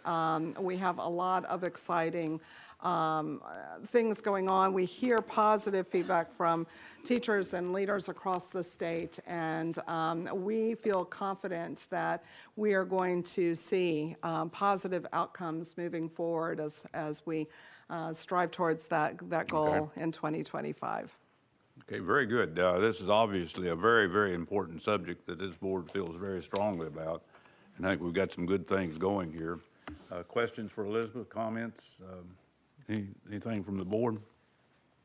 Sarah? I'll be quick. I just wanted to say thank you for your work on the text starter units and some of the materials that the state's beginning to provide. I think the research is compelling, and the more we can do to help districts make high-quality selections of texts, I think the more we'll see the benefit to student learning. So the only question I was going to ask is, in addition to those unit starters, are we providing additional guidance about sort of the curriculum that are out there and which ones are high quality? You know, some states have done more of that than we have historically. We focus more on the standards, but is there any additional guidance that we give to districts about text selection? So I think we have a number of districts who are very thoughtfully engaged in that work right now. We have several districts that are piloting newer materials that are on the market, and we're beginning to have some insights into the impact of those materials. I think, moving into this adoption, we want to be sure that we are very intentional about the expectations, the outcome, what it is that we want to see as a product and available for our teachers across the state. So I think that will be, the continuing conversation through this adoption cycle. In terms of textbooks specifically? Beyond textbooks? Or instructional materials. There are a lot of materials, open source resources and things of that nature that are on the market now that weren't previously, so there will be opportunities for us to consider those resources as we move forward with this adoption as well. Mr. Chair. Okay, Mike? Sometime in a future meeting, could you talk to us about other reading initiatives that will help us? Right now, I think we're going to graduate, I fear, another batch of kids who can't read to be successful in post-high school. So we got, even on this program in the year 2025, we have a lot of kids now that I'd like to know really comprehensively how we're going to address literacy to be successful, including birth to kindergarten and that stuff. But we don't have time because We'd be happy to do that and actually share some things that are already happening this legislative session to really shore up the RTI for kids who are behind, and how do you make sure that that's actually doing what it's intended to do. So some things are in process even now, but we would be happy to share a bit more on the policy side of some things that you might want to consider. Okay, I think that is terribly important. I guess I feel pretty comfortable with what we're doing in third grade. I'm concerned about those that have already gotten through third grade and are out there in the pipeline someplace, and RTI or whatever we can do to make sure that those folks get out of school being able to read. Absolutely. Okay, any other questions, comments? Okay, we'll plan to get that on a future agenda, Lillian. Thank you. Okay, thank you, Elizabeth, appreciate it. I don't see Paul. Amy's going to do it, okay. Amy? And Michael, okay. Paul gets replaced by Amy and Michael, so. Let's see, you want instructional leader? Yeah, we should tell them they're trading jobs. Yeah, kidding.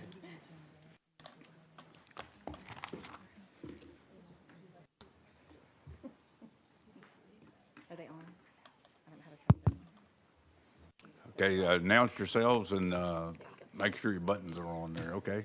Good afternoon. I am Amy Wooten, Executive Director of Educator Licensure and Preparation at the department, and I am joined by my colleague. Michael Derline, Director of Policy and Operations at the department in Licensure and Prep. And today we wanted to share a little bit with you about where we are regarding principal preparation. I know that earlier in the day, I believe the commissioner mentioned some of our work with TTLA. This presentation is squarely focused on our work to think about how we approve leader preparation programs in our state. You're all aware that we have been doing a lot related to educator preparation over the past several years, and we've made a lot of progress in that arena. We're very excited about that. We'll have some annual report data for you very shortly, and we'll share that with you. Today we want to talk about the work that we've done to rethink how we approve our instructional leader preparation programs. We convened a work group.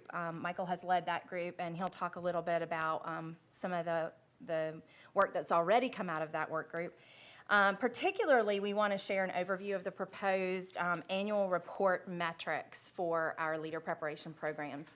While we've been doing a lot over the past several years to look at data on our teacher preparation programs, we haven't done the same for our leader preparation programs, and we're excited to begin to preview that work. Then we'll outline our next steps for additional recommendations for policy changes and when we'll be bringing those to you. So with that, I'm going to turn it over to Michael to begin our conversation. Great, thanks, Amy. The Instructional Leader Preparation Work Group was comprised of 7 members, 4 from EPPs, 2 from districts. We had 2 public institutions represented, 2 private, and then 1 individual from the Ayers Institute. We had 2 meetings last summer, July and August, with virtual follow-up on specific topics. And the tasks and outcomes of this group was really to review the Learning Center leadership policy and the Ed Prep policy, and think about how we could begin to develop reporting expectations for leader prep programs, similar to the way that we've developed them for teacher prep programs. And then in addition, as Amy will talk about in a little while, we thought a lot about how can we capitalize on the strong aspects that are built into the Ed Prep policy and think about how to incorporate leader prep into those. So diving right into the metrics that the proposed metrics that the group identified, you'll see similar to the Ed Prep policy around annual reports, they're split into various domains and there are metrics within each domain. Domain 1 focusing on candidate recruitment and selection. Metrics would include the percentage of candidates from underrepresented racial and or ethnic groups, so thinking about increasing the diversity of school leaders across the state. Performance on the team professionalism rubric. This was a really interesting one because the previous policy had a requirement for selection that candidates demonstrate leadership potential. A lot of folks came to us and said, what does that even mean? How do we measure that?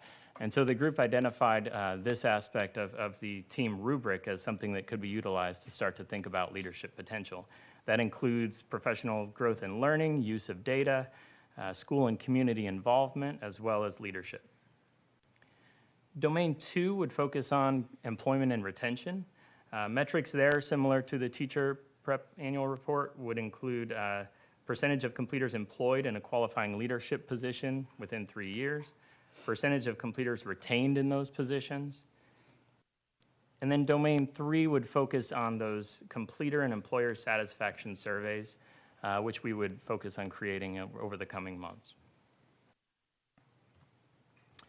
Domain 4, and this is really kind of the big shift. The Learning Center leadership policy did not have a strong focus on outcomes. So as you'll see, there's a whole slide on metrics that we would cover related to completer outcomes and impact. So outcome metrics would include Program completion rates, are folks actually getting through the program? Pass rates on the school leader licensure assessment. And then impact metrics would include everything from distribution of overall evaluation ratings, which would encompass student growth, achievement, and observation, distribution of specifically observation ratings, school-wide growth ratings for principals who are employed and retained in a school for 3 years, growth on ACT performance. One of our director of schools pointed this out as a metric he believed would be very important, and that would be specific to principals employed and retained in a secondary high school setting for 3 years. Results from the Tennessee Educator Survey, specifically around school climate and leadership, and then retention of effective educators. So these last two will really give insight into leaders' ability to create an environment where good teachers want to stay in the school. So our next steps on this work, this spring, we're going to gather stakeholder feedback on these proposed metrics, so get them back out to the leader prep community and hopefully some districts as well. And then conduct analyses on the existing data that we have. We have been collecting some of this data, but I think it's been fairly inconsistent what's been reported, so we may need a separate data collection process. And then in the summer and fall, actually start to develop data reporting expectations and processes, and begin to convene a working group to set thresholds, similar to what we've done with the annual reports for teacher prep. And then the goal would be winter 2019, so the next release of the annual reports, to include leader prep data in that release.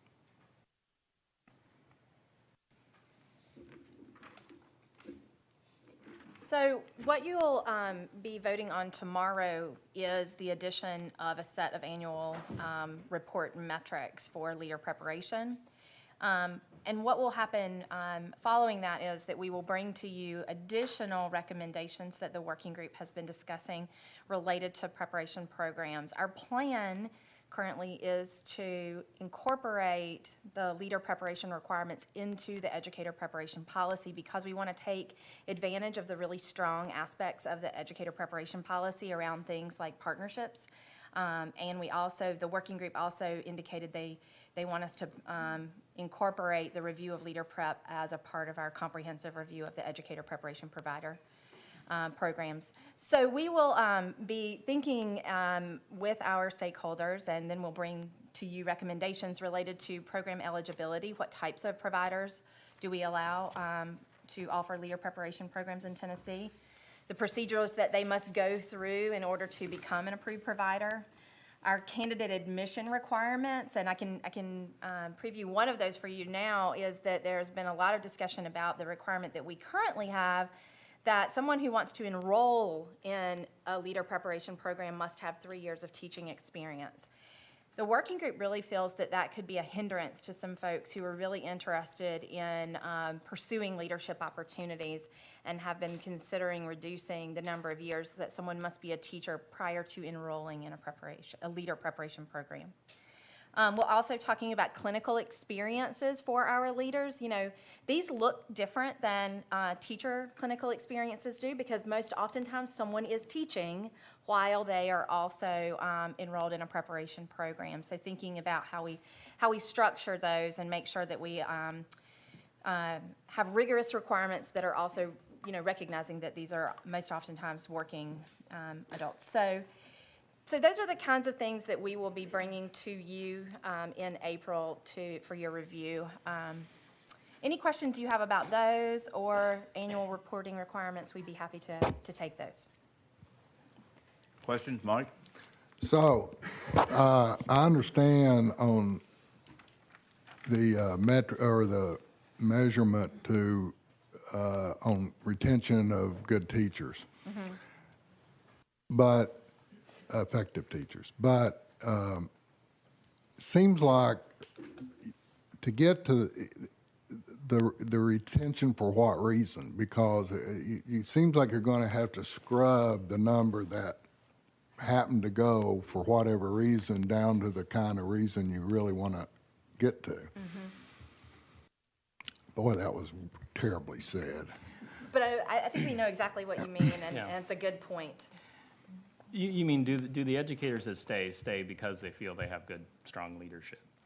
Or Or do you want to if their spouse is moving to, Oh, Are there yeah, reasons all right, well, that is that educators might leave? is that indicative of the leader? So one of the things that this year will allow us to do is to actually try to model some of this data and try to understand what kinds of patterns and trends we're seeing, and talk to some of our existing leaders about, is that type of problem something that would be skewed across, depending on where you are a leader? Would we see that would be more problematic in a district that's closer to our border, for example, than it is, or closer to a military base, than others? But great feedback, and we'll certainly think about that specifically. I have a quick question regarding the makeup of your working group. Not by name, but by their affiliation, or the EPPs or districts, so there were 4 directors? EPPs represented. I can call them out by name. I don't think there's any. Not by name, no. Oh, okay. Two public, 2 private, and then districts, there were 2 districts represented. Okay, it's a good makeup. Thank you. Okay, Just Sarah? real quick, one comment and one question. Appreciate hearing the update on this. I think this is hugely important, and I'm excited about the progress. I also wanted to comment, just as you were talking about the annual reports, for our board members to know, we're also working on a leader prep report, not a report card yet, but just reporting some of the same metrics that you're looking at, Michael, that you mentioned, as we get firmer on what those metrics should be. Just reporting that for transparency as part of our teacher prep report card, but just not in the same report card sense at this point, more in sort of a public reporting. And then secondly, I didn't know, in the work group that you've convened, have you had any conversations about performance assessments for principals, and just what's the status of that conversation? There is a strong interest in looking at performance assessments. There's only a handful of states that are going that route at the moment. The group was most interested in examining the idea of a performance assessment that is created nationally, and currently the ones that exist are created for individual states by those states. So I think it's kind of TBD on if anything's in the works related to leader prep performance assessments, but that's definitely a topic that they're interested in. For the record, I am too. I think that's Yeah. something worth pursuing. Okay, other questions? Yes, Nelson? With the surveys and you viewing, do you take into account sometimes that leaders, especially principals, may be marked down by teachers who are dissatisfied with them, and it not be the fault of the principal? Does that make sense? I think, though, it does make sense, and I think it's something that we should consider and think about. But part of a principal's job is to create an environment and a school where teachers are satisfied with being a part of that school. And it would only be one indicator. But again, I think this year we will take an opportunity to look at that kind of data as closely as we can to make sure we understand the underlying causes of trends or patterns that we see for various leaders. I know some excellent principals that have been marked down some, and it's just not fair to them. Okay. Other questions, comments? Okay, it's my understanding that you're going to combine eventually, not at this time, but the leader-centered leadership policy and the educator preparation policy. Which one survives, or? The educator preparation policy. That's okay. That's what I thought. I thought I heard something different to that, but okay. Okay, very good. Other questions, comments? Okay, Amy and Michael, thank you. Good job, appreciate it. Okay, we'll move to the State Board Master Plan Extension. Spencer.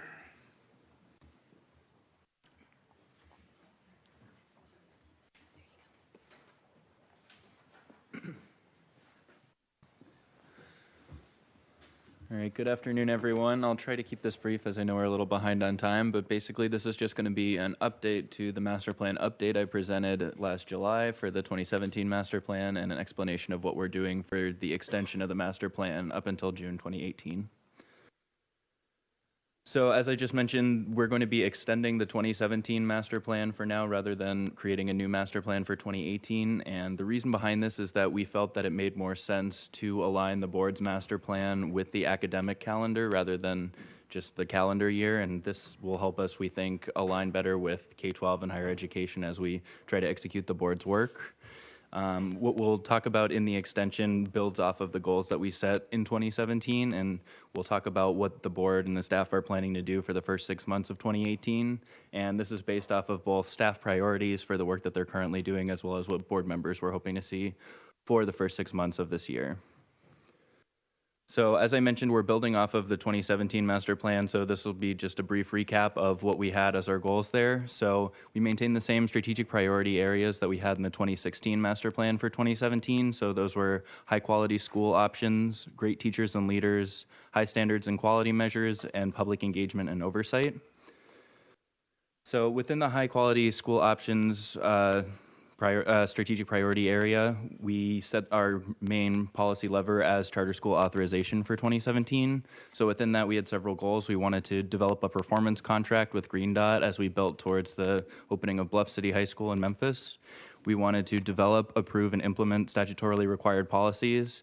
We wanted to complete the pre-opening process for Bluff City High School, which we were successful in doing by fall of last year. And then we wanted to finalize the development of oversight functions and begin monitoring, which is ongoing. So for 2018, the things that we'd like to extend in this priority area are beginning the pre-opening work with KIPP Nashville, as that school is expected to open in the fall as well. And I know that our charter team has already begun work on that and will continue meeting with KIPP representatives monthly up until that opening begins. We also wanted to work with the department to comply with the High Quality Charter Schools Act, and I know a number of the pieces of policy and rules that we'll be voting on at tomorrow's meeting will be related to that. And then we also wanted to strengthen the performance framework and produce an annual report on the charter schools that are authorized by the state board. And that data for the reporting will be available later this spring. And so a report will be produced by hopefully this fall related to that. Our next strategic priority area was great teachers and leaders. So in 2017, the first area we wanted to focus on was our educator preparation programs. So our goals within that area were to collect feedback on the redesigned report card that we released in December 2016 and to produce a refined 2017 teacher preparation report card. We're currently in the process of preparing to release the 2017 teacher preparation report card next month on February 15th, and we did collect a lot of stakeholder feedback leading up to that. I'm happy to share more about that afterwards, as I have some experience with that.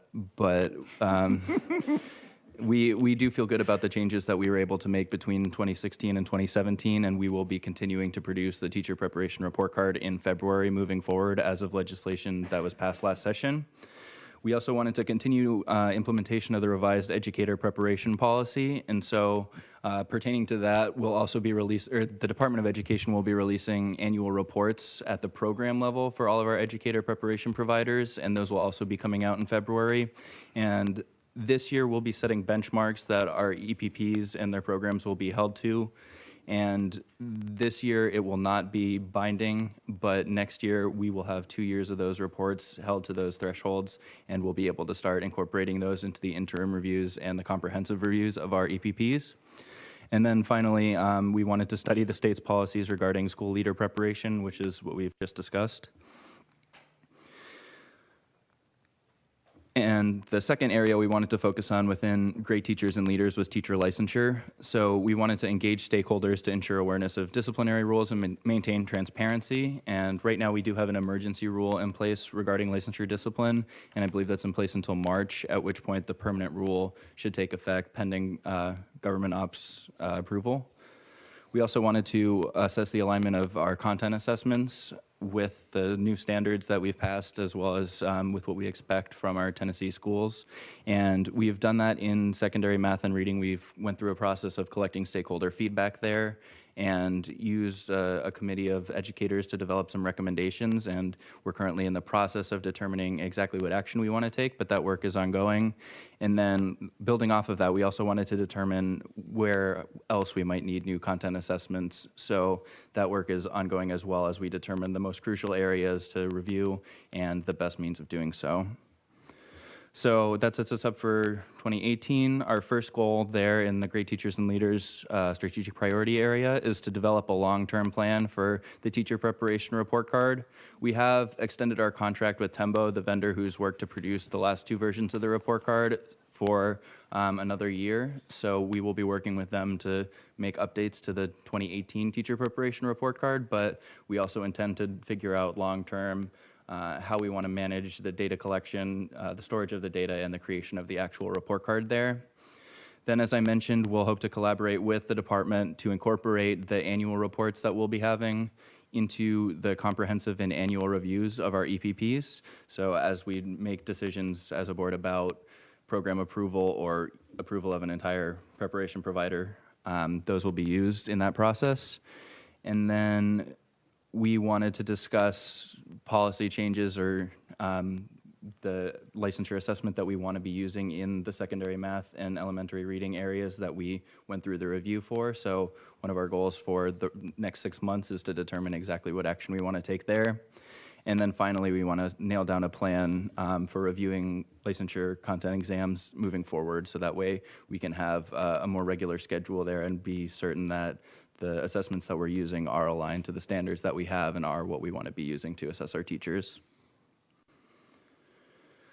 Our next strategic priority area was the high standards and quality measures lever. And so in 2017, our first goal was to provide Tennesseans with opportunities for public feedback on the social studies standards and then to bring recommendations to the board, and those standards were approved last year.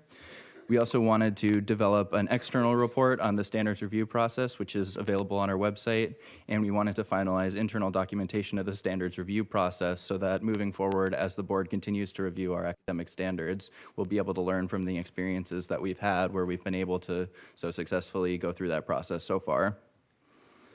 So then, leading into 2018, our first goal is to develop a plan for reviewing those standards over the long term and making sure that we are reviewing subjects in a timely fashion and making sure that those are well aligned with the textbook review that we have, so that way those can be done at the same time and we can make sure that the textbooks and the standards that we're using for a subject are well aligned. And then we also wanted to conduct an implementation check for the ELA standards that the board previously passed, and that work has already begun. I know we have public feedback coming in on standards that we've posted online, and I think that's scheduled to conclude later this month. Then our last strategic priority area was public engagement and oversight. So within this area, we had a goal of enhancing board member engagement. So through that, one of our goals was to have everyone participate in a Day in the District event, and I know we were able to have 3 of those events last year, but this was the first year that we were able to incorporate multiple members into some of those days, so we were able to represent 7 of the 9 members in our Day in the District events. We also wanted to track the external engagements of members, and we've continued to make that a priority, as well as tracking the media engagements of members, as we want to continue to push the voice of the state board out and make sure that people are aware of the good work that we're doing. So in that area, we want to continue to track board member engagement in both traditional media and digital media, and we also want to place more of a focus on brand awareness for 2018. And then we also want to continue to hold days in the district with our board members, and due to the success of the events that we had last year with multiple members attending, we're going to try, when possible, to have multiple of our members coming together for those events. Then the final goal that we had in the public engagement and oversight area was related to the policy audit. So we wanted to complete the comprehensive rule and policy audit that was begun in 2016, and I believe that as of this meeting, we'll be reaching the last of those policies. We also wanted to develop a schedule for regular policy and rule review so that in the future we have a more standard process for how that occurs, and I believe that we do have that completed as well. Then finally, we wanted to make sure that as we were modifying and changing policy, that we were compliant with Tennessee's Every Student Succeeds Act, or ESSA plan.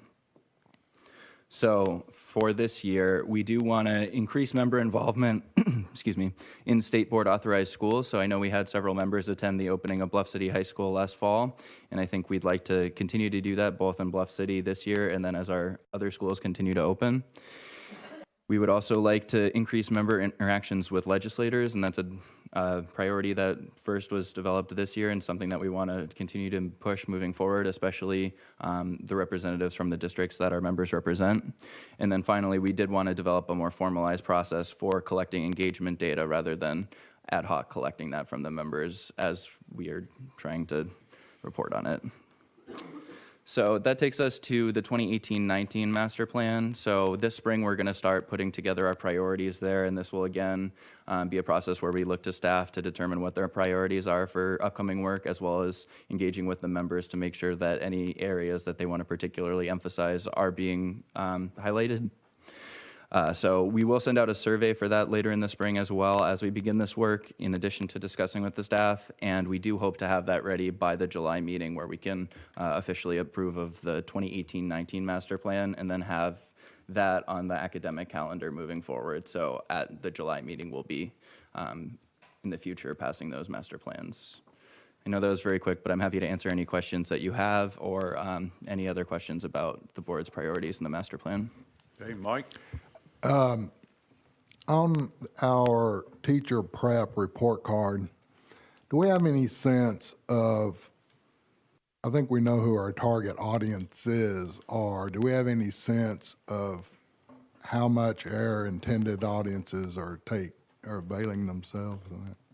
So as part of the feedback collection for the 2017 report card, we did send out a survey to our major stakeholder groups of EPP representatives, people at the school district level, and teacher candidates. We found much more engagement at the district level, in particular, of the people who responded to our survey, and we did have a higher level of awareness among current students, but I think that's definitely an area for us to focus on moving forward with the report card, is connecting more with people at the high school level or those who plan to become teachers but are later in their career. And we did hear some from representatives in the advisory council we put together for the report card that some of the master's students that they'd had looked at the report card when they were trying to decide on their program. Okay, Wendy? Related to that, do you have a way to track analytics on that? We do. And does it show like how many people are opening it, how many click-throughs, any of that sort of stuff? It does. I don't have up-to-date figures for you right now, but I know we saw a large spike right when we released the report card. Then I've had consistently around 50 or so people a week checking in on that. Okay. And I think we do plan to make the report card more of a year-long thing, so that it's not just something that's talked about at release date. And part of our goal for developing the long-term plan is figuring out how to incorporate that more into different parts of the year, depending on which audience we're trying to reach. So getting it in front of guidance counselors as students are trying to make decisions, and working with districts around hiring time to know that that's something that they can be using. Great, thanks. Okay, Sarah? Okay, other questions for Spencer? I don't think, maybe I missed it, but did you mention that we're going to basically continue the goals that are part of the master plan with yes. updated data and so forth? Yeah, Okay. so our three goals remain, I believe, getting into the top half of all states on NAEP by 2019, having an average ACT score of 21, and having more than half of the graduating class of 2020 receive some sort of post-secondary We'll credential. add a question or two about that, though, when we send the survey out, just to make sure. I mean, I know the department has added a goal around reading. We'll just make sure we still have what we think are the right North Star targets in terms of student achievement, and then also, again, just kind of check ourselves on the other priority areas. Okay, very good. All right, Spencer? thank you. Thank you. Good job. Appreciate it. Okay, the IEA program, Rebecca.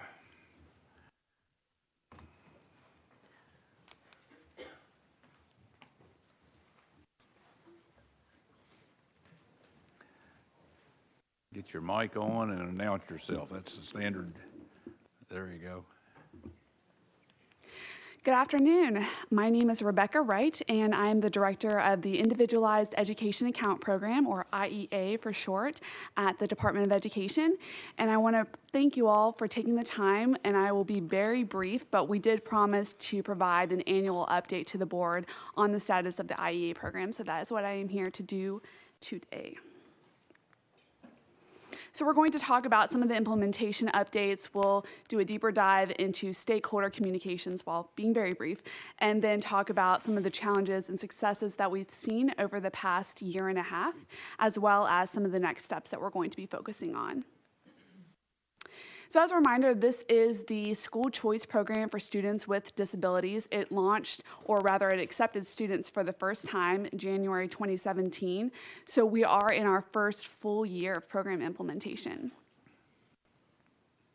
In our first year, it was a half year. So for that first term, the January 1st through July 31st term, we had 36 students who enrolled, 9 private schools participated. And then in our current year, we had 88 students who enrolled, and we have 14 participating schools. So we are seeing an increase both in student enrollment and private school enrollment, and we expect to continue to see growth in the program as it develops over time. We have just launched applications for the 2018-19 school year. Those applications for students are going to be due March the 30th. So IEA funds are distributed onto debit cards, so it is a direct payment program. Parents do get the funding distributed onto those cards directly.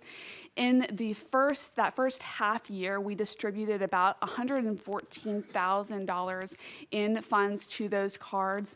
The average amount of the awards was approximately $3,200. And again, that's for a half year. So because this is a full year, the average amount is going to be about $6,600 to $6,700 across the year.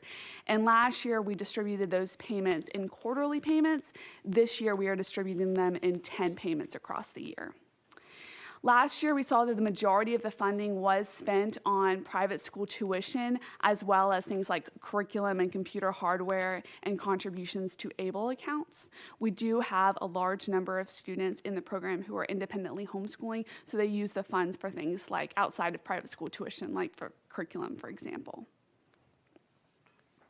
Stakeholder engagement continues to be one of our top priorities for this program, how we communicate with not only the parents and students in this program, but our other stakeholders as well, like school districts, for example. So we do have our website that we update all the time, and we have a direct phone number and email address that parents or other stakeholders can reach us at. For our parent communications, again, we published and we will continue to publish an annual parent handbook that is really the comprehensive resource for parents. We review it every year. We're trying to update it and improve it each year based on feedback from our parents during the school year. We also provide parents training both in person and online, and we post those materials on our website. This year, we also started doing what we call expense report Q&A sessions. We find that the expense reporting process is the thing that parents have the most questions about, so we would have live Q&A sessions that parents could dial into this year.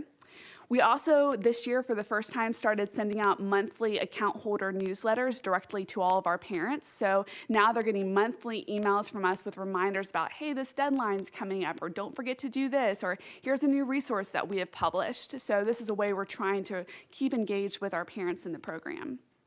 And then to make sure that parents are continuously aware that this program actually exists, for those parents who are not in the program, we are still sending out the annual, what we used to do as a brochure, and now we're doing a postcard. That change was made from a brochure to a postcard based on the feedback from the parents that they thought a postcard would be better. So we moved to a postcard this year. And we sent about 39,000 of those out this past fall, so there's a lot of them. Private school communications, again, we want to make sure that we have options for parents in this program. So we reach out to private schools to make sure that they are aware that this program exists. We have a private school handbook that's posted that they can log on to and find that information about how to apply, what the criteria are. We also have training sessions and information sessions for them as well. And then we've worked to build out resources based on feedback from those schools for things that would be helpful, like CPA and bond templates when they have to submit their application. It just makes it a little easier for them. School district communications, so we do regularly communicate with school districts because they're directly involved in this program as well. So we provide annual training to our school districts. We've published a few guides that give them step-by-step instructions for how they can complete their responsibilities for the program.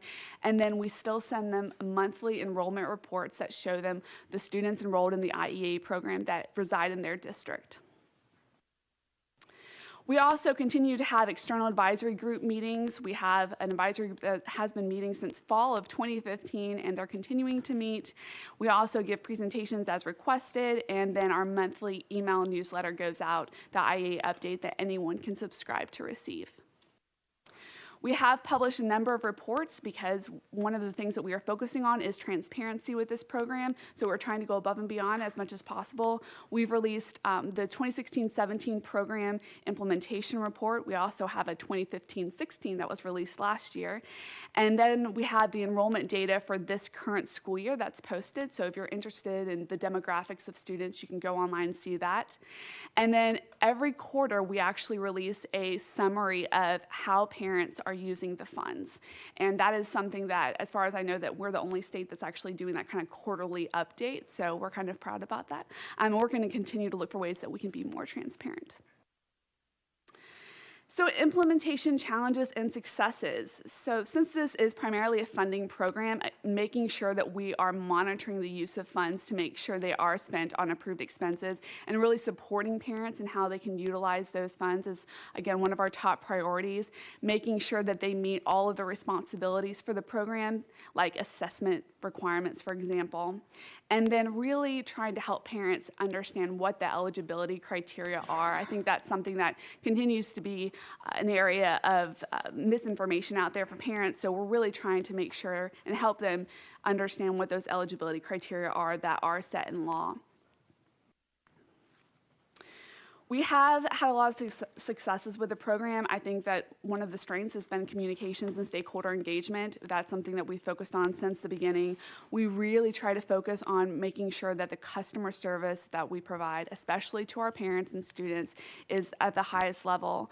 And then we update our forms and resources all the time. We've had to kind of step back almost from updating them because we were updating them a little bit too much. And so we are now kind of doing that on an annual basis, but we're going to continue to update and revise those based on the feedback that we receive.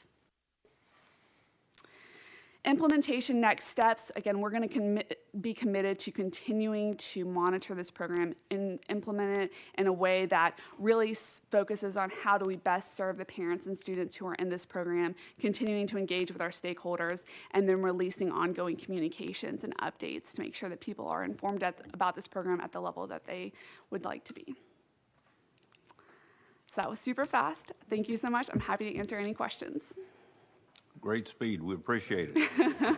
Wendy. Now to slow it down. I want to thank you. I know I do this every time, and I promise she doesn't pay me to do this. I want to thank you for all the hard work you do on this on behalf of all parents of kids with disabilities. It's really appreciated.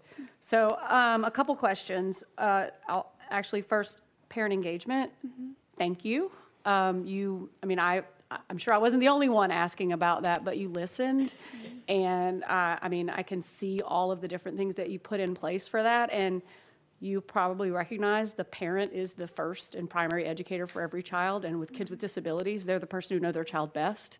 And so kudos to you and your department for respecting and lifting up the parent voice. I really appreciate that. I'm curious about the in-person trainings.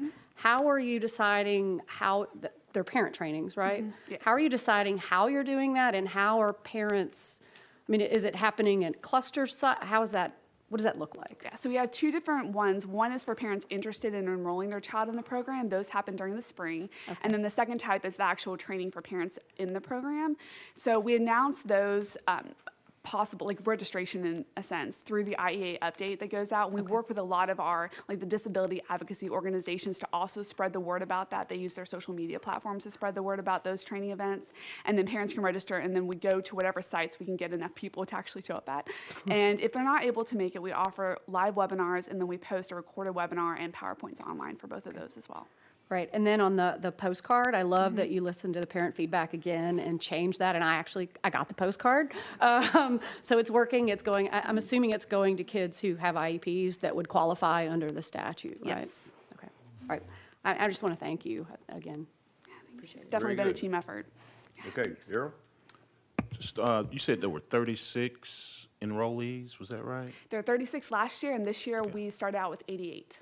Okay, and so are you able to say geographically how those were, I guess, distributed across the state, basically? Yeah, our largest population is in Hamilton County, so there's about 18 students, and then Shelby County, I think, has 12, and Metro Nashville or Davidson County has like 8. So, and then the other counties like a handful or less. So it really is primarily populated in the larger districts. Okay.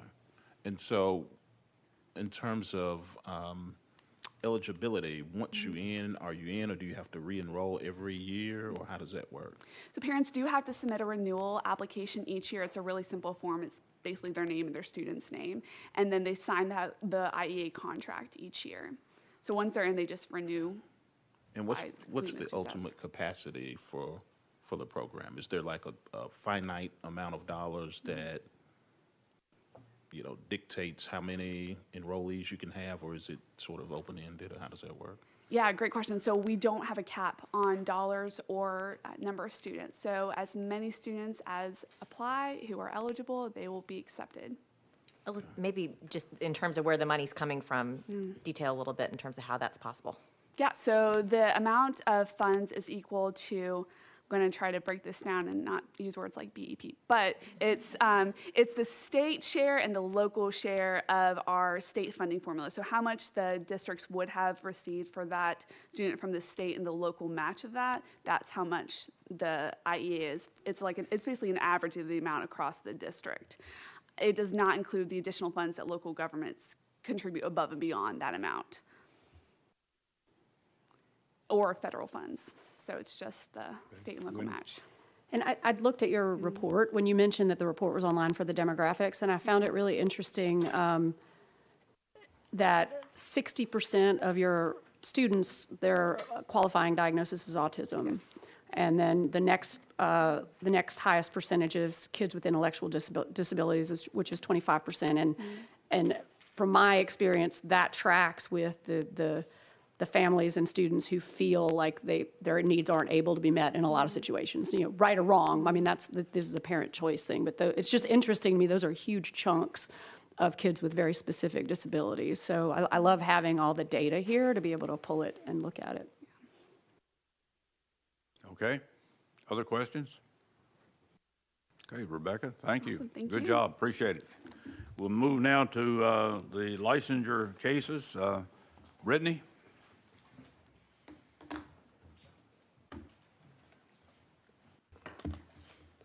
Good afternoon, Chairman and members. So before you've been given the You have recommendations. your microphone on? Can you hear me? There. Okay. You've been given the recommendations for licensure actions for tomorrow. Obviously, these are just recommendations from the staff after review of each case individually. The board has the right to vote for the recommendation as is or make a motion for an alternative action. I will just note that if there is a motion for an alternative action, that's higher than what has been recommended.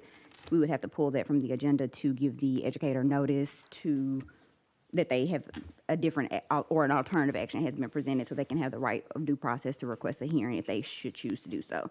So that being said, I will take any questions that you may have. Okay, questions? Wendy? I told you I was going to try to do this That's earlier. one word. Any questions, Wendy? Questions, Wendy? I like it. I like it. It's I could get a T-shirt. I could wear it anyway.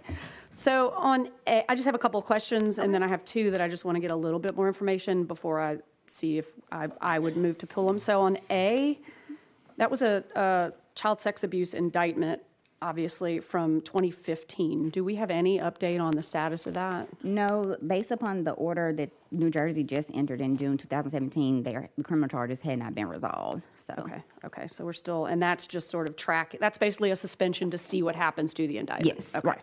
Okay. On H, it looks like a conditional plea, so an expungible probation. Right, and so this was actually presented to you all at the October meeting, but it was based upon that conviction. We changed it to do other good cause so that we could avoid the conditional. And this feels very familiar to me, this conditional plea change to other good cause. Are we now under the emergency rule? No, this would be under the old rule. So if he applies for reinstatement, obviously that's something we would have to reconsider.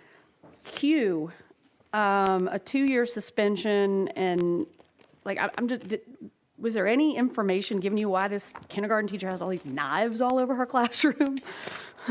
No, there was no information as to why that she had them. I think she resigned before they could do a full investigation, but were able to, in the initial, take the pictures that you all see in the packet, and that's what led to them obviously reporting it, but no indication as to why this information was in our classroom, no. Okay, because, I mean, a 2-year suspension, if somebody's just sloppy and they were cutting out stuff for the wall, but if, I mean, there are a lot of knives. Right. That's like a whole lot of knives in a kindergarten classroom. So I just didn't know if there was more. Not this outside of what's in the packets. Okay, and then before I don't know about that one yet, but T, 18-month suspension, and I believe, if I read this appropriately, it was an elementary school. I don't remember what grade. She decided to turn his desk over because he wouldn't get his paper out, and then depending on what story you believe, his head was hit by the desk and.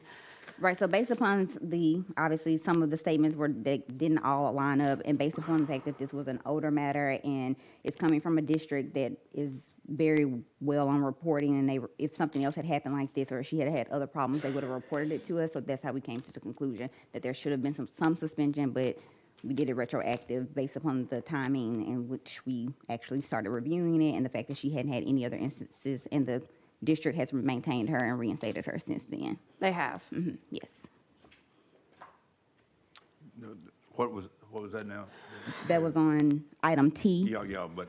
So the district has reinstated her after this incident happened in 2015, and there have been no instances reported since then or issues with her. So did you have any, the mother wrote a letter that was pretty, as a mother, if somebody had knocked my kid's desk over and knocked her in the head, I might have written a similar letter. Have you had any contact with the mother? No.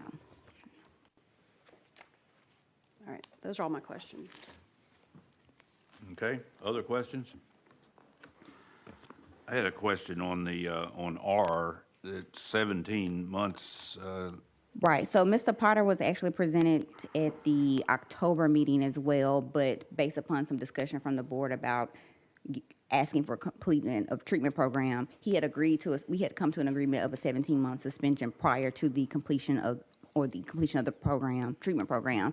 And so based upon our agreement, I told him I would present that to the board if the board was willing to approve it. And after I went back and notified him of the condition of the treatment program, he said he was in agreement to that. And so I'd left the suspension as is for the 17 months, which we had agreed upon previously. Can I just go back, I'm sorry, to T, that 18-month suspension, would that be retroactive? Yes. Okay.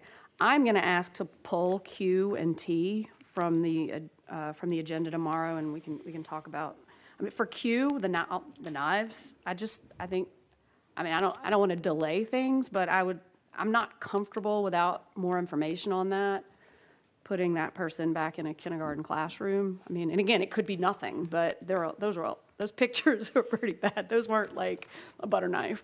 That was like 5 really big knives sitting in her classroom. And then on T, I would also like to pull that. To be heard separately. Okay. Okay, how about V? Very limited information. And I apologize, Chairman and board members, there was some additional information that should have been included in your packet that wasn't, more specifically a marriage certificate showing that the individual in question, Mr. Varnell, and the educator actually got married, and the student actually got married, and the student is a minor. The parents just did not press charges or fight this situation, so that is why we proposed revocation, because the relationship obviously started while she was a student. She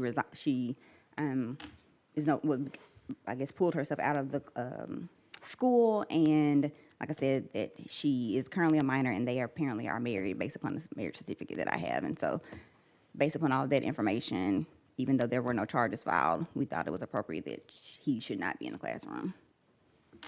Okay, other questions on licensure actions?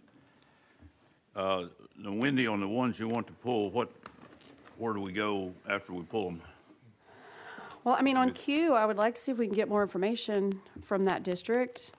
And I will try. That district is usually pretty good about providing information. I will say that once the educator resigns, they kind of stop their inquiry into a situation. So I mean, if you want to pull it for the sense of like trying to see if I can get any more information, I definitely will do that and can do that. I mean, if we can't get more information, if all we have is a kindergarten teacher had a bunch of knives, big knives, again, I keep saying that all over the classroom, then I'm nervous about voting to have her have a license. I mean, but I'd like more information because, again, it could be just not smart choices. And then on T, I'm going to ask for consideration of a harsher punishment. I just can't, I mean, she's teaching just the facts that I read and that what the mother said about the child's, the repercussions to the child and the child's terror of being around her. And, again, I don't know if it's true or not, but I'm just really concerned about that. Okay.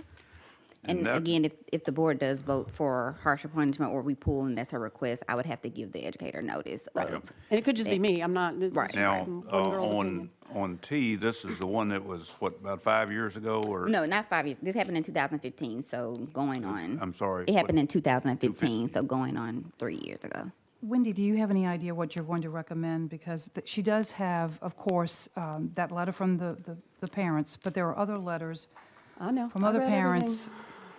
So I'm just wondering, what are you thinking of, and when you say harsher punishment, what are you thinking? I want to think about it. I mean, I just want to think of. I didn't, because it doesn't say retroactive, and I just asked that. So just the fact that, and I didn't know she was still teaching.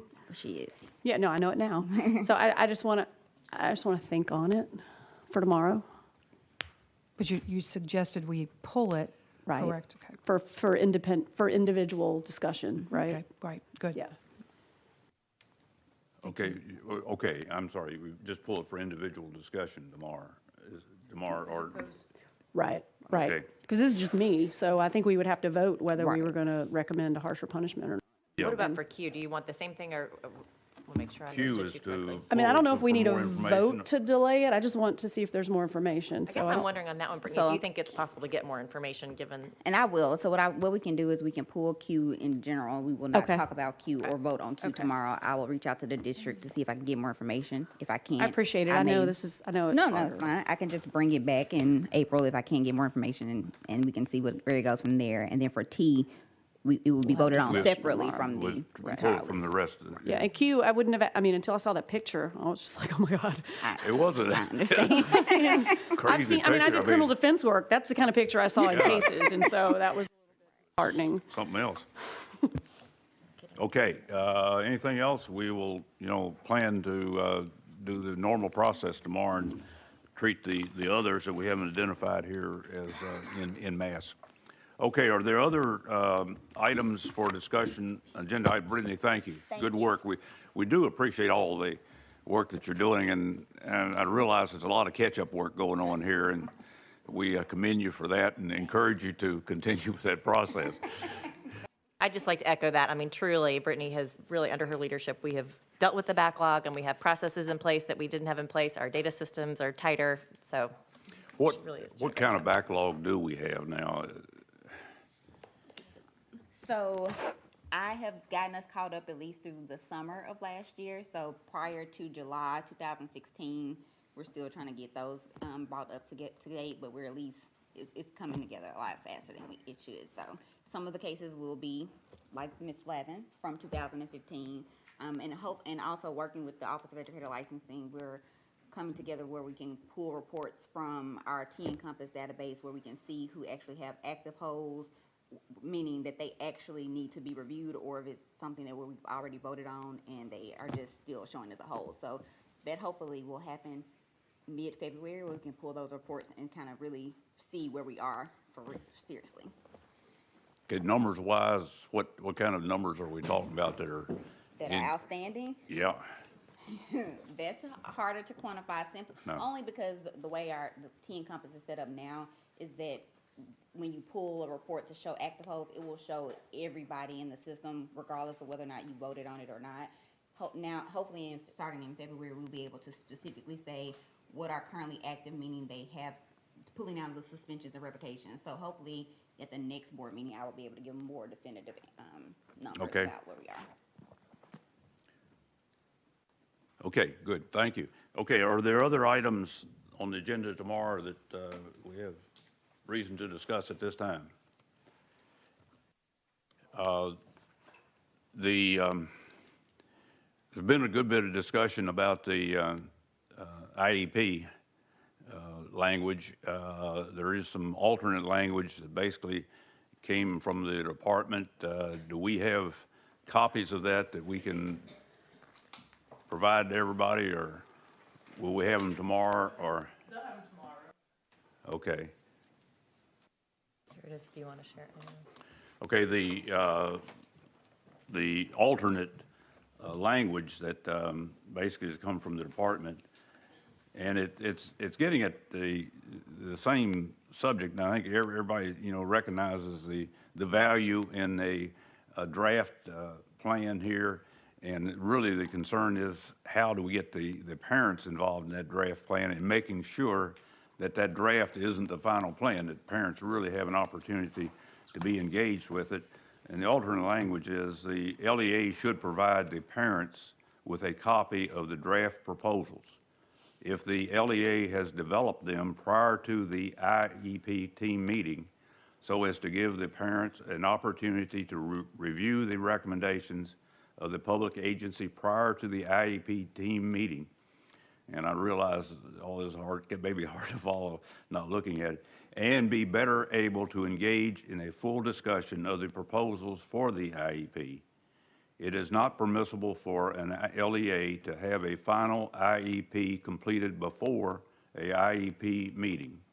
Parents may request a copy of the draft documents prior to an IEP team meeting. If requested, the LEA must provide copies at least 24 hours prior to the meeting. So that's the option that we got, and we'll have copies of that so we can have it in front of everybody to look at closely as we review this item tomorrow. And Mr. Chair, just so I can clarify, that's an option that the department's presenting. That's not the option being presented by our staff, correct? That's not the. Go ahead, Sarah. That's great. This is different from what you have in front of you. Now, remember, too, this is also first reading. We also, and Elizabeth, I don't know if you want to speak to this at all because you've been deeply involved in the conversations with the department about this. But we'll have a stakeholder public rulemaking hearing, which I think will be later this spring, so there'll be more input from the public at that time, and then we have the chance to review this again before final reading in April. But I know you've looked at this language, too, and even after we spoke with the chairman the other day, you had some additional thoughts about sort of compliance with the federal regulations. So. And I think it's important for the board to recognize just what Sarah said, that this is kind of the initial thing that we'll have starting the public hearing, and we'll have that public hearing, we'll get all that feedback, which appears to be some out there, and then we'll come back in the April meeting for a final reading. It'll be based on what we hear in the public hearing. Okay. Exactly. What the board members have in their meeting materials is the proposed language that the state board staff is presenting. The cover sheet notes that the Department of Education did not concur with that language.